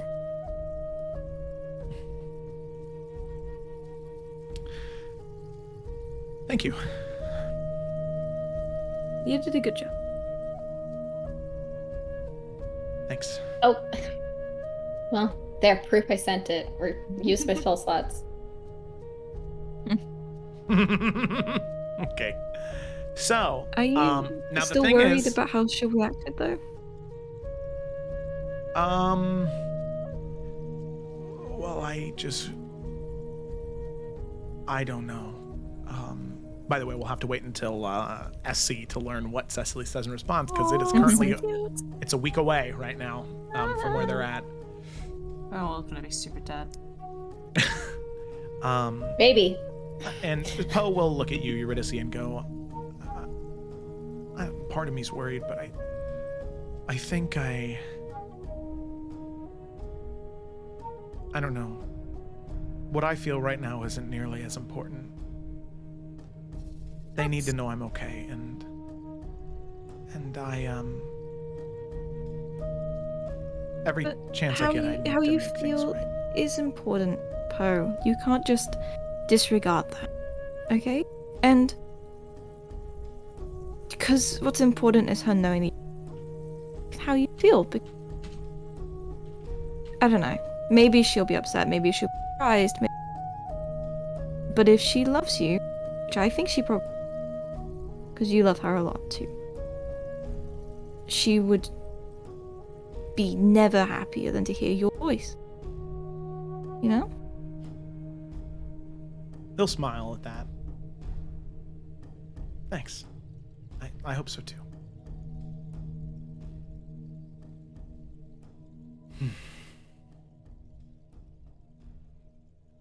All right. Well, I guess he'll just sort of nod and smile. And Alec, you receive a sending message in your own head from Varnast. Yeah. Now, Varnast, I'll explain what was happening from your perspective. You and Torin arrived in Hearthcrest as you needed to meet with Lady Hornwood before you made your way to meet with King Calderson and Raven Rock. And you were sitting, honored guests within the halls of House Hornwood, you and Torin had been talking and joking around until eventually Thomas showed up, and Alec was there with you. And Thomas pleaded, practically begged for Alec and Dogglin and Poe, Alec and Dogglin to come with him. Poe said that he needed to go because he's got to stay around Alec all the time so he can learn how to be the best possible version of himself that he can. So eventually, after begging and maybe a little bit of crying, Alec eventually goes with Thomas. And at this point now, you have been called in to the Great Hall of House Hornwood to meet with Lady Hornwood. And Alec needs to be there for this. So, what is the message that Varnas sends to Alec? Alright, gonna be pretty underwhelming for everyone, because it's Varnas. Yeah, he's just gonna cast ending. Alec, it's time. Get back here as soon as you can. Hell yeah. That's exactly what I wanted it gonna to be. respond He will never rest. and say, okay, also, Sven is here. I will hug him for you. Oh, hang on. Sending again. Did he win? No, a small child named Twig won. Last spell slot. Hat.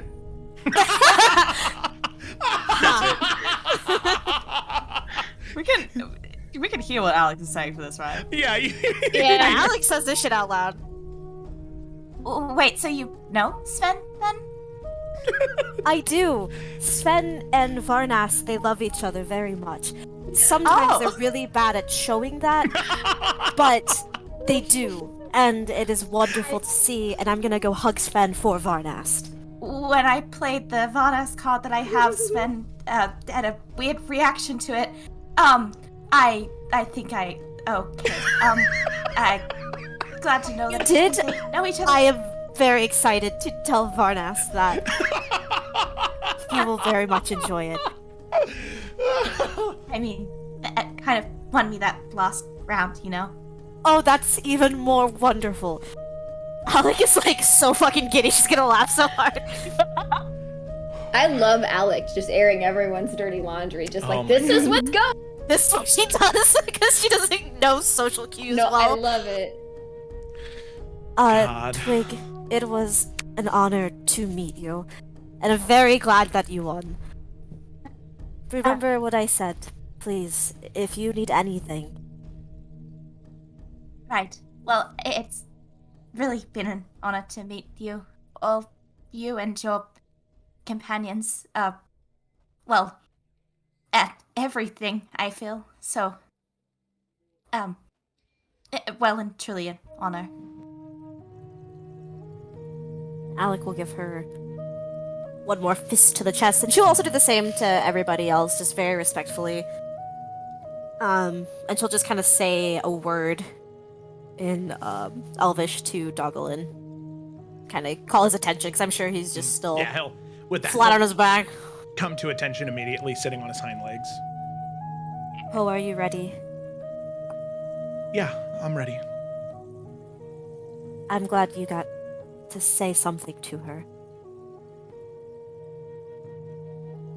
Me too. Farewell, and be safe.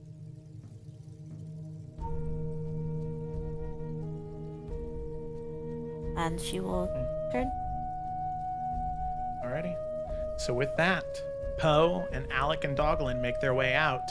And luckily for you, Alec, as you make your way into the crowd, people just think you're another cosplayer, so they don't flock to you.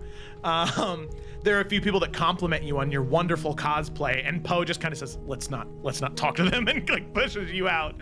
And you do encounter Sven, and he sort of hugs you back and says, "Alec, please, can you do me one favor?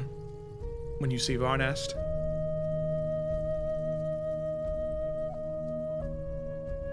Yes. can you please not tell him that I lost to his card?" I am not good at not telling the truth. Oh, you are the worst friend. Damn. Alec is gonna give him a really big hug. and squeeze too hard because she gives too hard hugs. Okay, never mind. You're the best friend. Please. I can't breathe. You're the No, best friend. this is for Varnas, and he probably would want a very long hug. Okay. But a hug is all you will get because that is strange if it's anything else. Goodbye, Sven. And she will let go. And she's like, what did you just say? I miss Alec so much. I'm gonna cry. And then, so with that, Alec leaves, leaving behind Sven, and the truth does come back to you, Varnast, about the losing of the Kingdoms and Castles tournament at the hands of your own card. Never let him live it down. So. I really don't know why he participates. He's not very good at this game. Damn.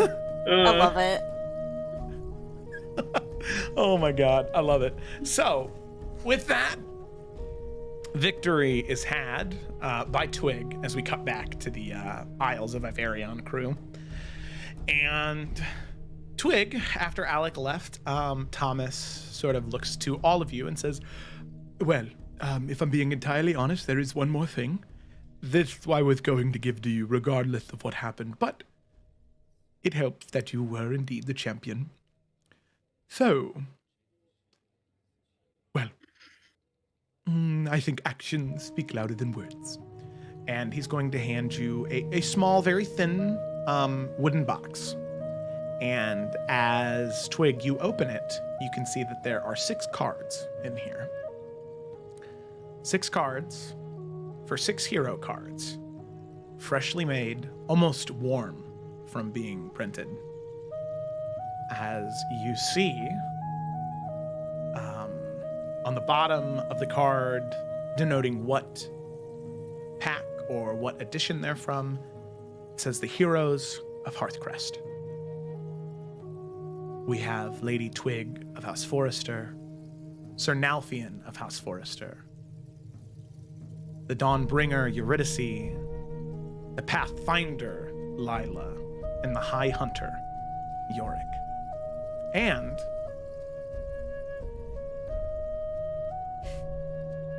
oh no, the shield wouldn't be in her thing because it's like a secret organization. That's so fucking funny. True. The Traveler Blossom. There you go. That's fine. Oh, wow. So you see these 6 cards, and as you open it, Thomas says, I heard about what all of you did from Lady Hornwood. And, well, frankly, there has been a few rumors going about, and, well, I thought it was only appropriate to memorialize all of you for your duty, because I know that, like with any group of heroes, it doesn't end here. In the fight against the Dark One, it goes until he's defeated. So, sometime, starting next year, these cards will be put into circulation. And, well, everyone from here all the way to Telkisha in Kalderath will know your name. Congratulations, Lady Forrester. Yeah, a lot of shit's been happening, and so I think Twig was just like, fucking eyes pouring over the cards. Just like, it's fucking cool, just get our own card. And then just like, be the whole thing of just like, wait, why does he know about the Dark One? Oh wait, he has like really important friends. That kind of makes sense. And just like so many things, it's just going through her little head that she's just gonna like, she doesn't know how to act, so she's gonna just fucking nod at him. He'll nod back. And with that, you collect the cards, the prizes, everything, the memories. And unless there is nothing else, You leave the Kingdoms and Castles tourney victorious. So, is there anything that anybody else would like to do while you're here? Or with that, that brings you to the end of the day. That was a full day of activities right there. So, Something I want to do with the cards job. yeah, of course. As you make your way out into the back room, or out of the back room, back into the main tourney area, the sounds of the individuals here still going on, as it's now reaching, 6 or 7 o'clock at night. Things have been going on for a while, and the card tourney now is home to a much more casual game of people smiling, laughing, maybe drinking or eating a little bit as they're playing, and all of you are free to do what you want. But Yorick, you had something specific you wanted to do. What? No. I said I don't have anything. Oh, I thought you said okay. I heard that you did too. Nope. I was like, I do? No. I do not You're come have with something anything. now. Does a backflip off the table while eating something. Lila doesn't have anything to do here. No. Okay. Alrighty. So with that, all of you leave the card shop victorious. The heroes of Hearthcrest and the forerunners of fate. You make your way back to Tatiana Tower. A successful day of hooky for one bell, as you can see Lila as you're beginning to head back home. She's happy, genuinely, after everything that has happened. And she gives you a hug and she says, thanks for inviting me. It's been a while since I've done anything fun like that. Of course. I've really missed you, so it was nice just to have some, actual fun instead of talking about just, what's been going on in our crazy lives. I'm glad you made it. Now, I am letting you know that unless I get leave from Dad, I can't miss any more classes, or I think I'll fail 3 of them. So, Yeah, you should get back, but let's revisit that conversation sometime this week with Mom and Dad and see how things go, okay? We can do this together. Yeah, I do think that when I get back to the college, I'm going to see if Dad's in his office. Okay, good. I He think should I be can- recovering, so hopefully he's all clear in the head and ready to go. I hope so. Let me know how it goes. Don't isolate yourself, okay? Okay, I won't. I promise. All right, and she'll give her a hug, kiss on the forehead, and let her go. Alrighty. Belle heads back. You can see Danny and Trouble had a heck of a time. They make their way back into the tower. And Alfred, beaming with a smile. He is just so incredibly over the moon with what happened. And he will not stop talking about the best plays of the day. Just talking your ear off, Twig, about how good you are at the game. So, Love that.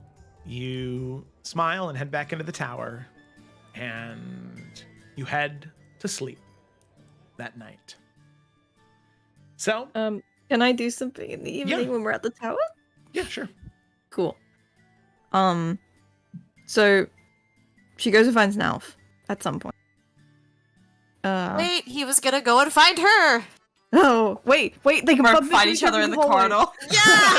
Yeah, in the area where you teleport out of your rooms, you both teleport at the same time. That's funny. Yeah, she's like, did I catch you at a bad time? I'm sorry, I was gonna... No, actually, I was coming to find you. If you Oh. weren't busy. Well, no, I was coming to find you, so, Huh. Well, why were you trying to find me? Great question. Now stop asking those and close your eyes and follow me. And he's gonna take her by the hand and lead her back to his room. She shuts her eyes. She's very confused. We'll go through the little teleport thingy. Okay. All right. You walk through the teleport thingy, and Nalfian, describe the scene. So, he kind of has like everything pushed out of the way in the room, and had, with the help of Alfred, kind of had like a little, kind of like how Lila had in her room when you look out the window, it's all cute and starry. He has it all nice and starry. It looks like a, oh wow, the music. It looks like a nice like clear sky. And Alfred also was able to put an effect on the room, so there was like ballroom music playing. And he says, okay, so I did say when you got back, I owed you a dance. And I didn't forget. So if you're not too busy, and he'll offer his hand. She's so starstruck. And she looks around and then looks at him and looks at his hand and goes, well, I'm sure I can spend a little bit of time to dance. And she takes his hand. And they will dance. My little heart. When we go to the house, she'll see that was nah, fam.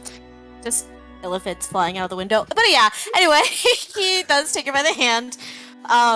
And Nalf is proficient at dancing, so not to flex, but yeah. So he'll just, be very kind to like a very gentle dance. Because he did say that he would before, everything at the ball happened, and when she left. Mm-hmm. And as they're kind of dancing, he'll say, so surprise. What were you coming to find me for? Oh god, now I have to remember. It's sort of gone out of my... This is so wonderful. I mean, I was gonna say that we were kind of missing... we were supposed to dance at some... Well, I wanted to do something nice with everything that happened to you. And I'm happy you're back. I'm happy you're safe.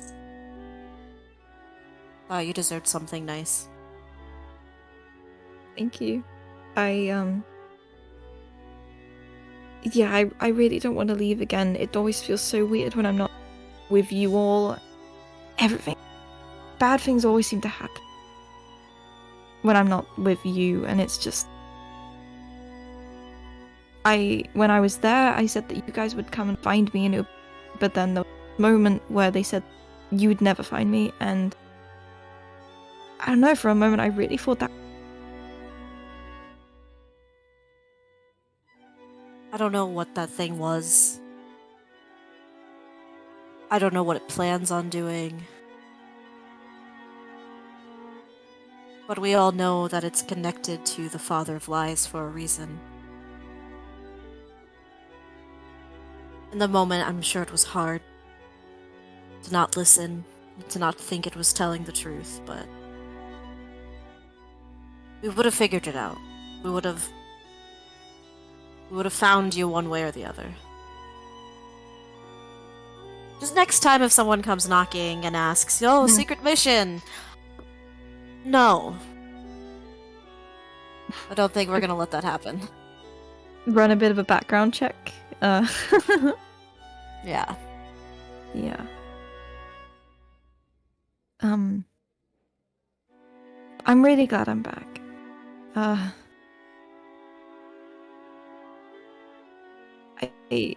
This feels like a... I was gonna talk to you about something, but I don't want to in this. All of this is so nice, so peaceful and calm.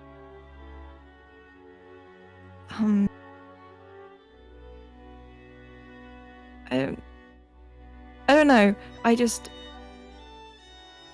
you've done this before. You've done relationships and people and being with someone, and I just haven't. And I guess that labels aren't important in a way. I guess I just need to know we are a bit clearly than just it's us, and I don't know how to put that. I don't know how to think about that because I've not done this. You can see is like a serious look that kind of crosses over his face for a second, and he will pause.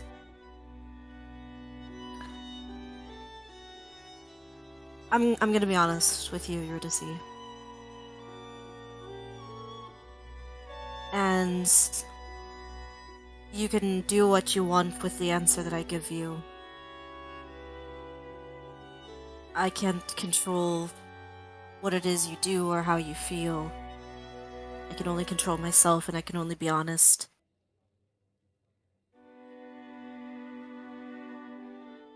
I think I hesitate to call anything what it is other than what we are, and that is just us, because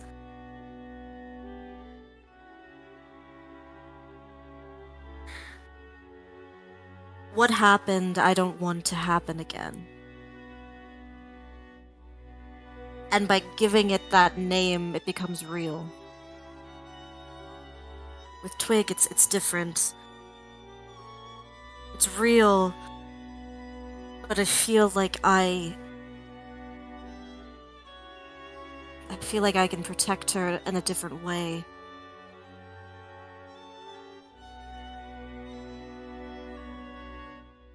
I have this responsibility, and you have a very important one. And what happened just now, with you being gone, that responsibility took you one way. Mine took me another.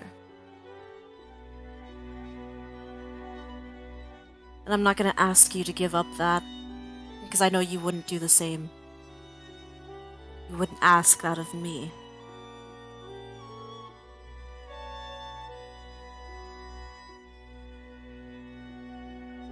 I love you.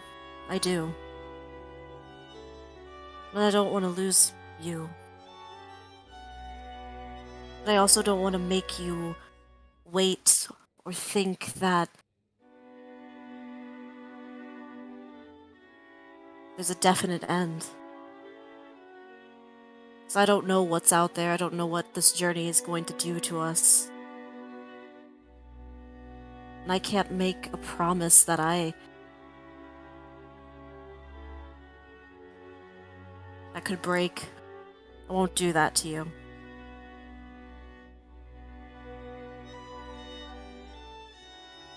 I know that probably didn't answer your question, but that's just my honest feeling.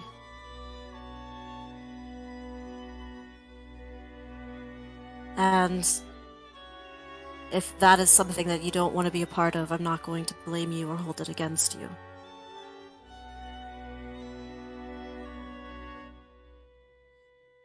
But if you want to exist in this moment with me, this moment could be today, it could be for a few weeks, it could be for a few years. I would love nothing more than you to do that. But you don't have to.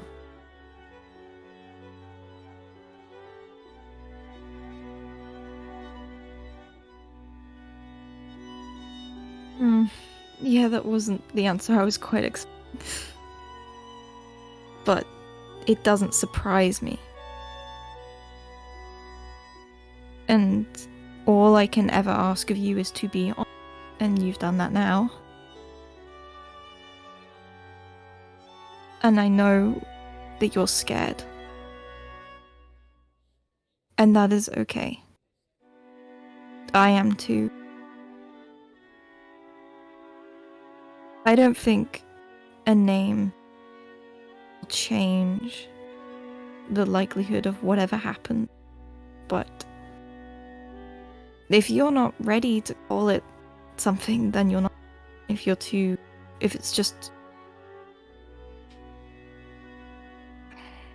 you're not ready, then you're not ready for that, and that's okay.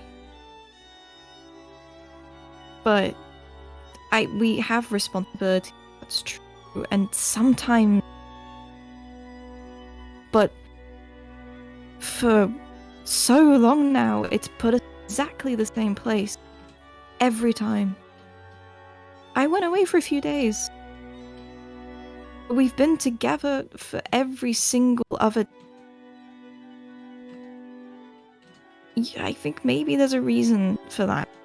I know there's a reason. And yes, everything is uncertain. And we don't know if we just have now. We just have tomorrow. We just have a few weeks. Anything. But that's not a reason to not do. That's not a reason to be scared. It should make you want to do things. It should make you want to take what is happening now. Because death makes life worth living in the moment. And just seizing the opportunities you have. Because if you had forever, there would be no point.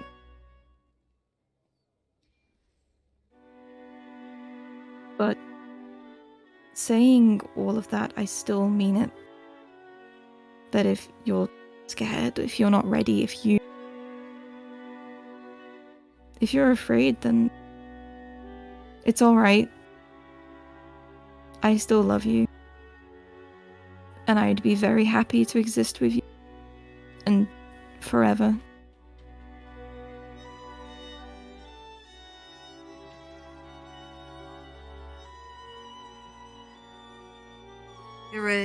You're way better at this than I am. And he'll kind of like take you back by the hands, and he'll wrap his arms around you, and he'll give you a kiss, and he'll just kind of hold on to you for a little bit.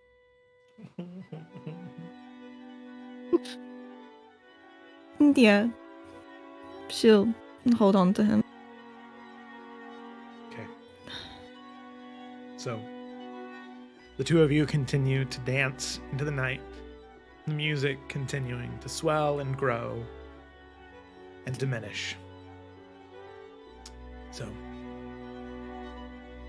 as we fade away from the two of you in that moment, Lila, there was something you wanted to do before heading to bed, right? Yeah, she's gonna go to Yorick's room, actually, or go mind knock to enter Yorick's room. Yorick was just packing his pie just the way Alex showed him, and then here's the knock, and he's like, "Ah!" It's the police! Puts it away under his bed, and then he'll let her in. Hey, you busy?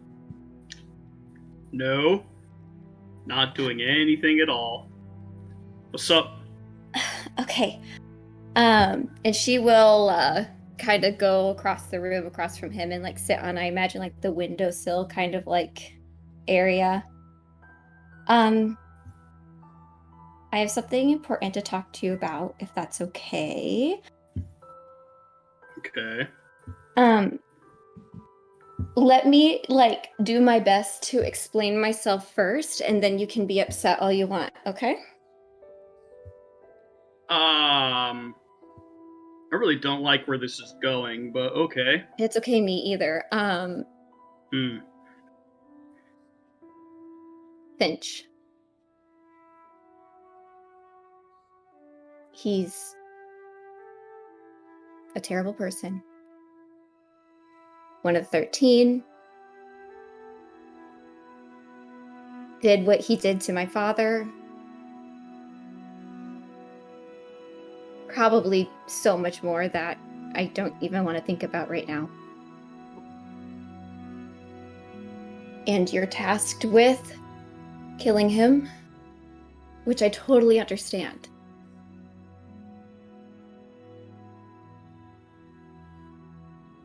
but I have this feeling that there is something that we could do that could bring the light back. In him, at least. And I know that's stupid. I know that's the wrong choice. I'm fully aware that what I'm saying is not the way we should be operating. And I don't know if it's because I got to see the humanity in a monster. And not even that much of a, humanity. We did not get along. But there has been something ever since you said those words when we first met, that's what you are going to do. That I just had this question in my head of should we? And maybe not even should we, but what if? What if we could? Because there's light in everybody.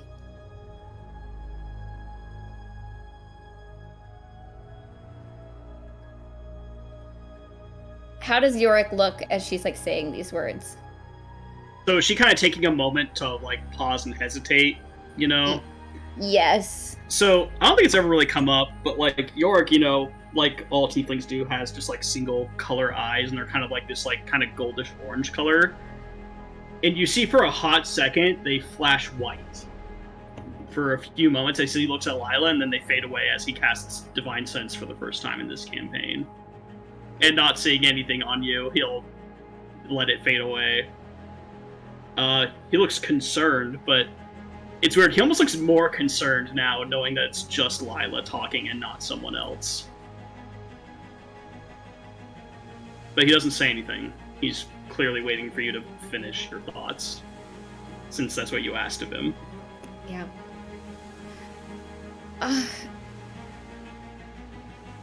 I know it's stupid. Why am I even saying? I'm saying this because it's been on my mind ever since you said that. And I don't know. I guess I'm just... How far is too far gone? And yes, we are heroes. We're kingdoms and castles cards now, but we're not gods. When do we truly have the right to remove light? Even if it's a speck. And not even try. I get it. We could try and it could fail.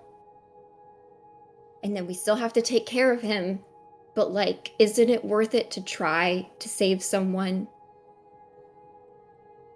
Even if it's... I don't know. Okay, I think I've said everything, at least that I could think of right now. Yorick kind of nods, and he kind of leans back in his chair for a second, trying to figure out how to address this, because he was not expecting this tonight.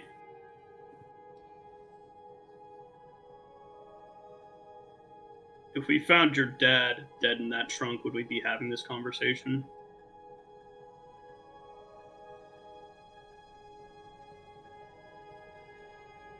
I don't know, Yorick. I get it. You guys have seen worse than me. You guys have seen the reaches of the darkest places or have been dealt worse cards. Whatever you want to call it. That still doesn't change the thoughts I have now, and I don't think it undervalues my input.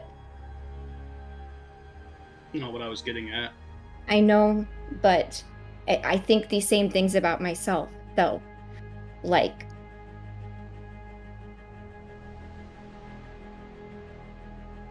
Yeah, just... I don't know.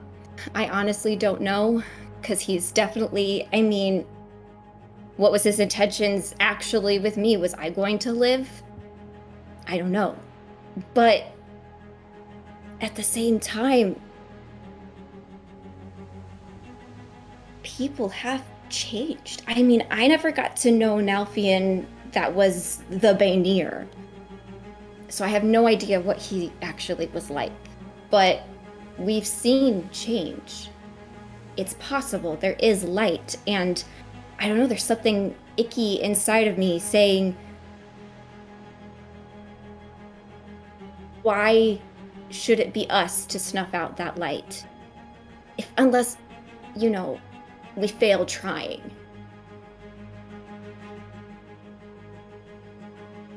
I guess what I'm actually asking is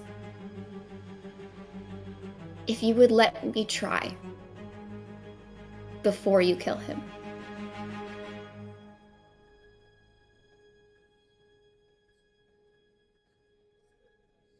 Why is this so important to you? We've killed others before. The thought of saving them hadn't seemed to cross your mind at the time. Why Finch? Why one of the 13? That's what I need you to help me understand. Because I don't right now.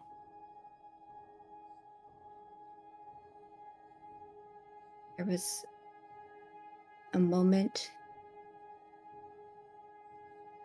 right before everything went crazy.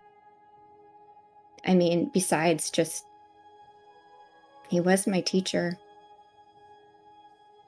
Like I said, we didn't get along, but I still thought highly of him, saw him as a person. Like that feeling of him being just another person in your day-to-day life, and who you've gotten to know hasn't changed. But I don't know, there was a moment that I felt like I saw something, maybe a glimpse of the light that's left over, a glimpse of a person he could be or was. I don't know. Up until then, everything was black and white. I mean, everything still kind of is black and white. It's either you're a good guy or a bad guy, but for some reason, this has had something in my head that I don't know. Maybe it was the whole, subconscious, yeah, we eventually have to kill Finch, and then when you said it, I had to, face it, and now I'm trying to face it, and I still don't feel good about it. Maybe this is an internal battle with myself. But then there's the fact that we know undoubtedly that there is light in everybody. And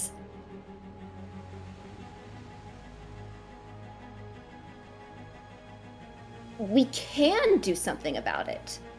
It's not impossible. It's just really hard.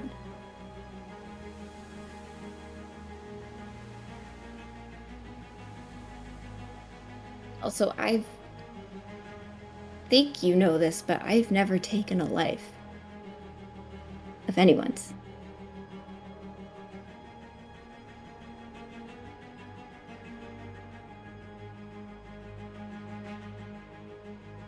Are you scared too?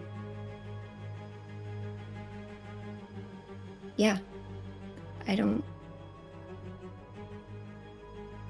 I was pointing my arrow at somebody who was a Children of the Flame member that was obviously thinking they were operating under the light. And I can't lose myself. I don't know, maybe I just need to go through enough of this to get over this feeling. Because clearly, you guys are good guys, and you guys can do what you need to do, what we need to do. I don't know, I'm feeling like I'm losing myself a little, Yorick. I'm losing my family, I'm losing my morals. I don't feel very good.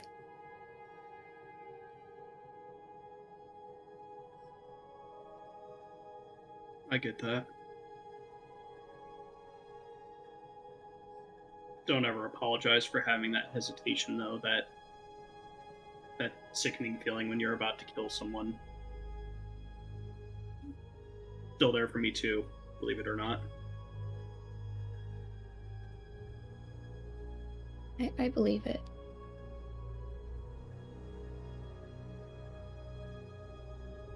When you see him, what would you say to him?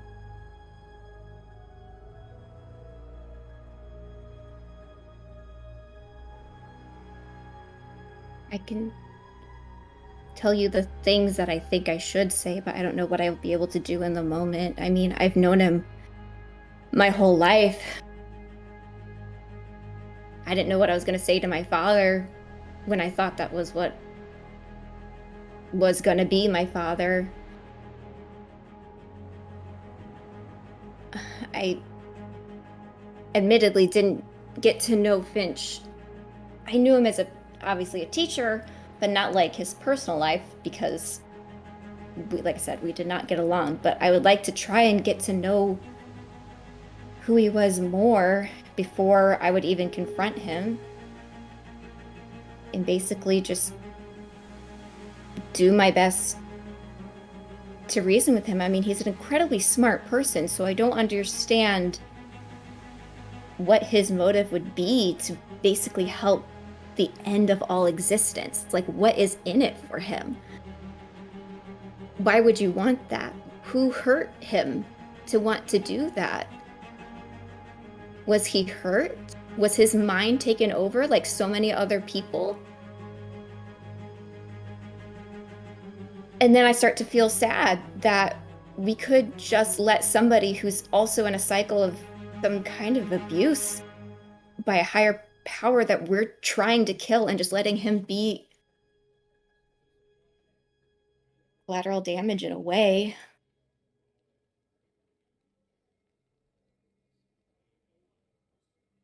What's Lila's demeanor right now while they're having this chat? I think very much she's like feeling very passionate about what she's talking about, so there might be a little bit of like nervous twitches or whatever, like, you know, like nail picking or something, but she also feels like very sure of what she's saying. Like, she's not like trying, I don't know, like she's not like, you know, like giving a presentation, like here are my bullet points, but I think very much like when you're talking like real with a friend and you're like, this is some really heavy shit that I'm trying to like not only work through, but like feel out how you feel about it, even if she already kind of knew the answer. So she's not like scared, but she's definitely like a confiding. She's like pouring a lot into Yorick right now. I think Yorick would just kind of watch her for a moment, and then he'll reach into his pocket and he'll pull out his coin, and he'll kind of look down at it. And, you know, Lila's a perceptive person and an insightful person, so I would say that she would see that Yorick's looking at it differently than he has before, as he seems to be kind of thinking to himself. And then he kind of like closes his hand around it.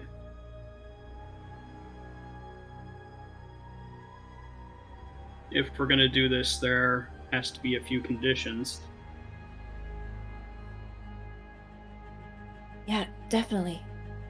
Anything. You need to get everyone on board. Because if this goes bad, which it might, it's going to go very bad very quick.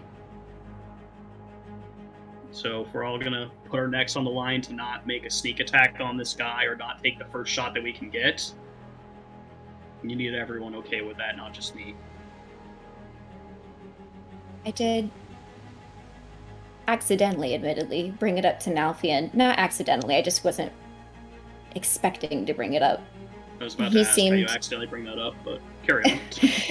Yeah, definitely not accidentally, but unexpectedly ended up bringing it up. And I was surprised that he was on board. Really was not sure about that one. So, because you were the person I obviously wanted to talk to the most. But yes, I agree with that. I think this definitely affects the whole group. And so if the whole group isn't in, then we're not in. All right. Number 2. I need your word that if things go bad, I cannot go in there and do my best and make sure everyone's safe if I'm worried you're pulling your punches. If things go south, I need your word that you will throw everything at him with the intent to kill. The 13 are not someone that we can toy with, especially because he won't be alone. Lila will get up and cross the room to Yorick, sit next to him and take his hands. We talked a lot about my morals. You guys will always be my first priority.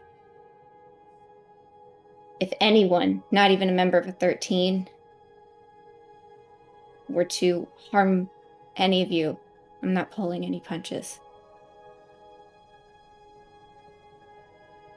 The thought of any of you dying by the fact that I made a mistake makes me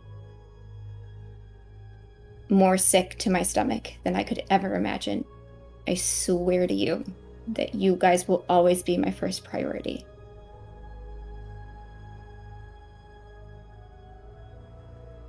I believe you. I just needed to hear you say it. She'll smile at him. One other thing, actually. Okay. Whatever happens, however this plays out, whatever direction we continue to go in, just don't lose yourself along the way. Happens easier than you'd know.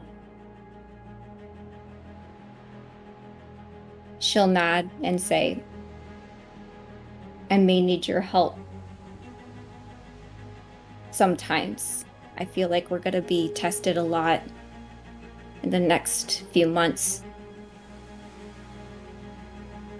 I may need to lean on you, if that's all right. You always can. Don't even need to ask. Just... I've been trying to give you space, but obviously the events of this past week have been affecting you heavily. Just talk to someone. It doesn't even need to be me, but I hate seeing you like this. Yeah, she'll nod. She'll say, I hate feeling like this. Thank you.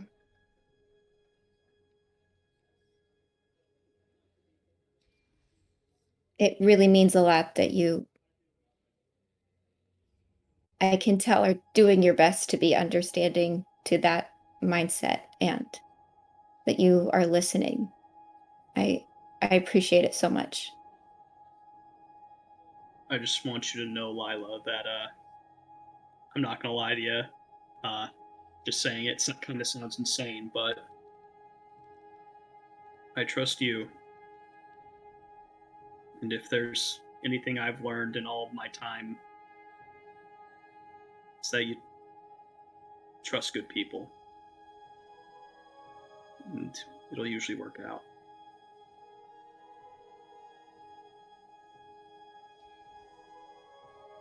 So, I'm with you. Thank you. That has been on my mind for so long. And she'll bury her face in her hands. You should have come to me ages ago, it sounds like. I didn't really work out entirely my feelings yet. I had just worked it out about 12 hours ago. So I didn't really want to come to you when I didn't really know what I was feeling or thinking yet. No, that's fair, that's fair.